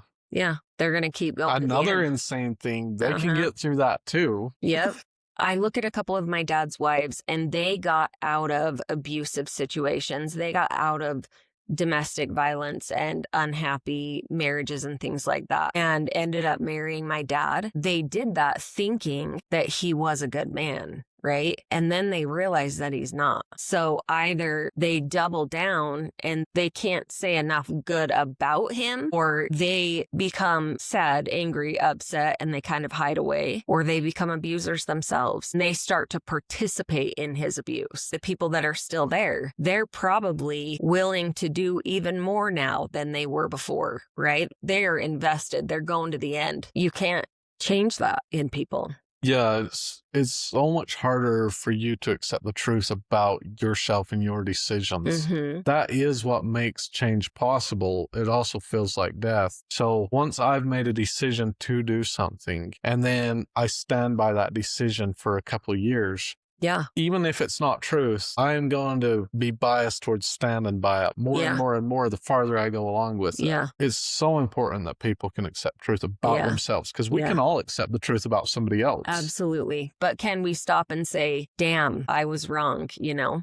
I shouldn't have done this. I wish I didn't do this. I'm sorry for what I did. I'm sorry for how that affected you. This is what I'm going to do going forward. Yeah, it's like, oh shit, life would be so much better. Yeah. And we all fuck up. There's not a single one of us that doesn't. That's another thing I love about that TED show, is Ted accepts the truth about himself. Yeah. And he does it in such a cool way. Like they're telling him the story about Jesus, and he's like, well, that sounds kind of like me. I might be Jesus. And they're like, oh, he died on the cross. He's like, oh, I'm not Jesus.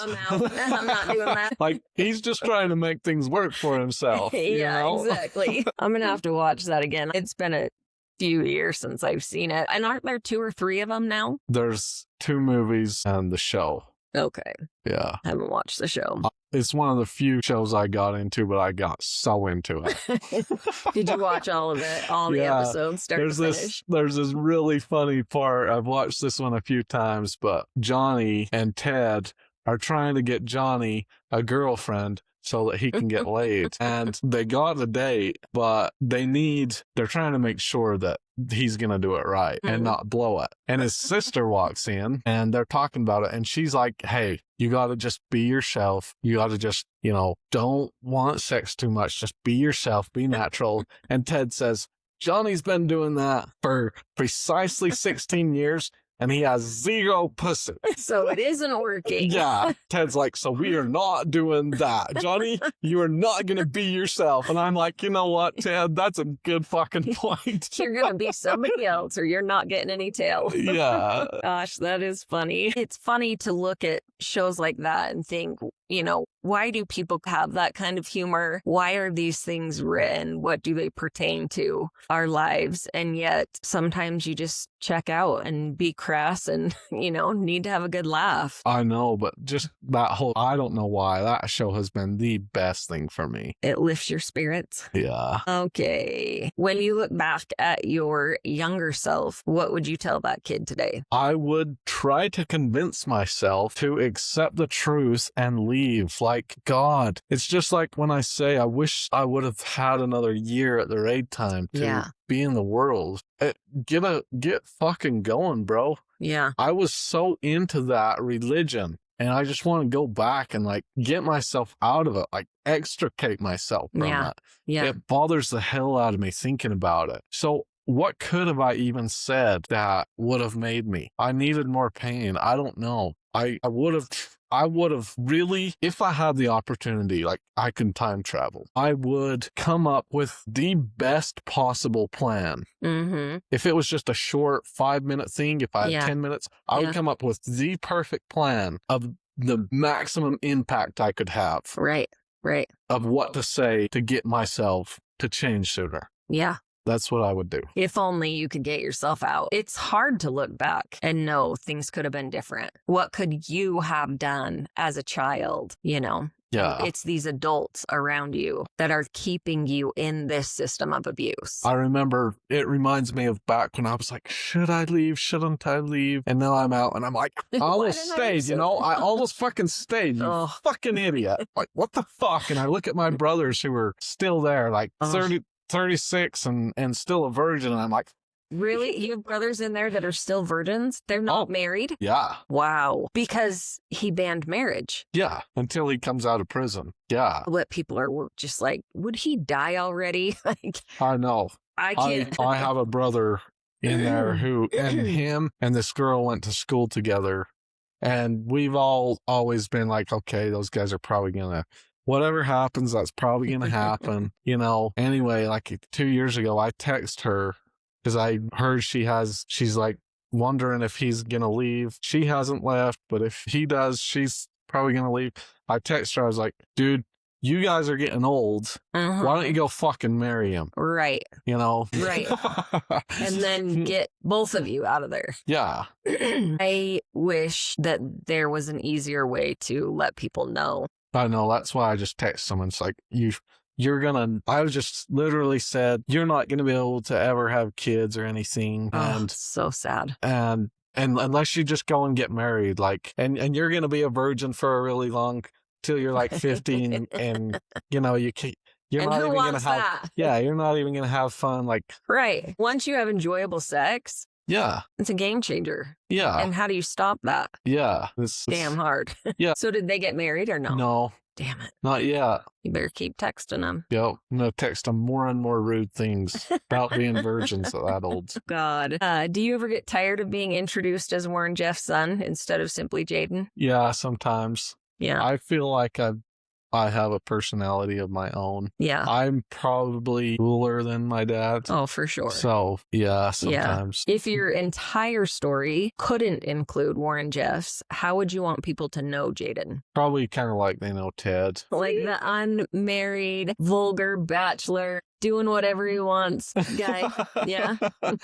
No, I want to be kind and good to people, but I also want to have fun. Yeah. Yeah. Yeah. How do you enjoy your life to the maximum capacity without being harmful to anyone else? I go dancing. I play a lot of pickleball, and sometimes that's harmful to other people, but they choose to do it willingly. I haven't ever played. Like going dancing, that's not harmful to anybody. Yeah. And if you get good, like everybody wants to dance with you. Yeah. So even if they don't want to like be with you or, you know, they don't think you're the coolest, they still want to dance with you. Yeah. So that's definitely not harmful to anybody.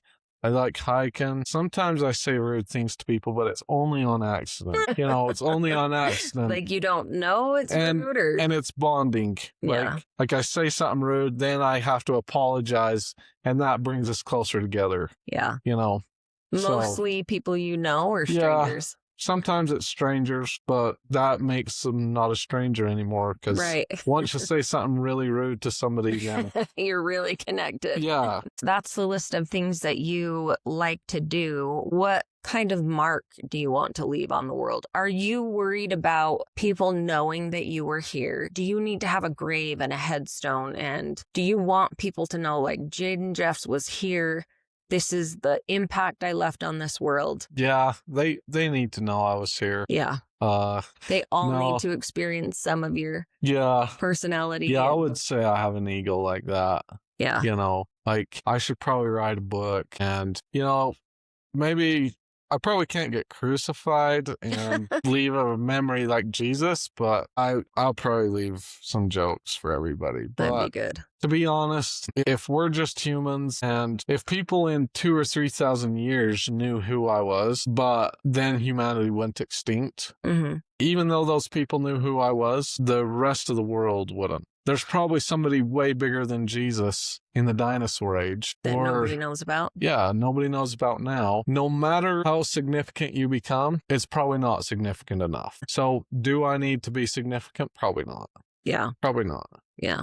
Because no matter how, if I got so significant that I was significant, more important than this whole world, I'd probably still not be remembered. So in 2,000 to 3,000 years. Yeah, I would say it's a goal that our egos need. Yeah. But it's not, if we accept truth, it's not a goal that will give us a happy life. Yeah. So yeah. I would say making vulgar jokes is more important than being remembered. Awesome. You keep going with that. You have a 5-year plan. You know where you want to be in 5 years? Oh, absolutely. Yeah. I think pretty long term. So cool. Yeah. Good. Well, tell everybody where they can find you at. Everybody find me, good looking redhead, on YouTube. Search Jaden Jeffs. My podcast will pop right up. I'm the most important person on YouTube. So the one and only Jaden Jeffs. Yes. Yes. So find me there. Find me on TikTok. TikTok, I say things I shouldn't. You know, it's the red hair. Yeah, TikTok somewhere you can just go and say the stupidest shit, and people like love it. Yeah, what the fuck? I know. It's like where you shit post. I've not gotten addicted to TikTok yet. I'm kind of scared to open it up and try it. Yeah, I used to say I'll never get TikTok. Then Amanda told me you got to get a TikTok. We get a TikTok together. Now when I'm feeling like I need to tell people something, I just hop on TikTok. I hop on TikTok and say whatever the fuck I think. Well, that's good advice. I'm going to try that. I mean, I have TikTok. Mm-hmm. Yeah, we should make a TikTok. Perfect. Yeah. We'll do it. Okay. Awesome. All right. Well, thank you guys all so much for being here. Thank you for watching. I think Jaden is awesome, and I'm super excited for everybody to see this. I hope that you'll pop over and give his channel a like, a subscribe, watch some of his videos. And please remember to like, subscribe, and hype this video if you have more hype points. Thanks so much, guys. I'll see you on the next one.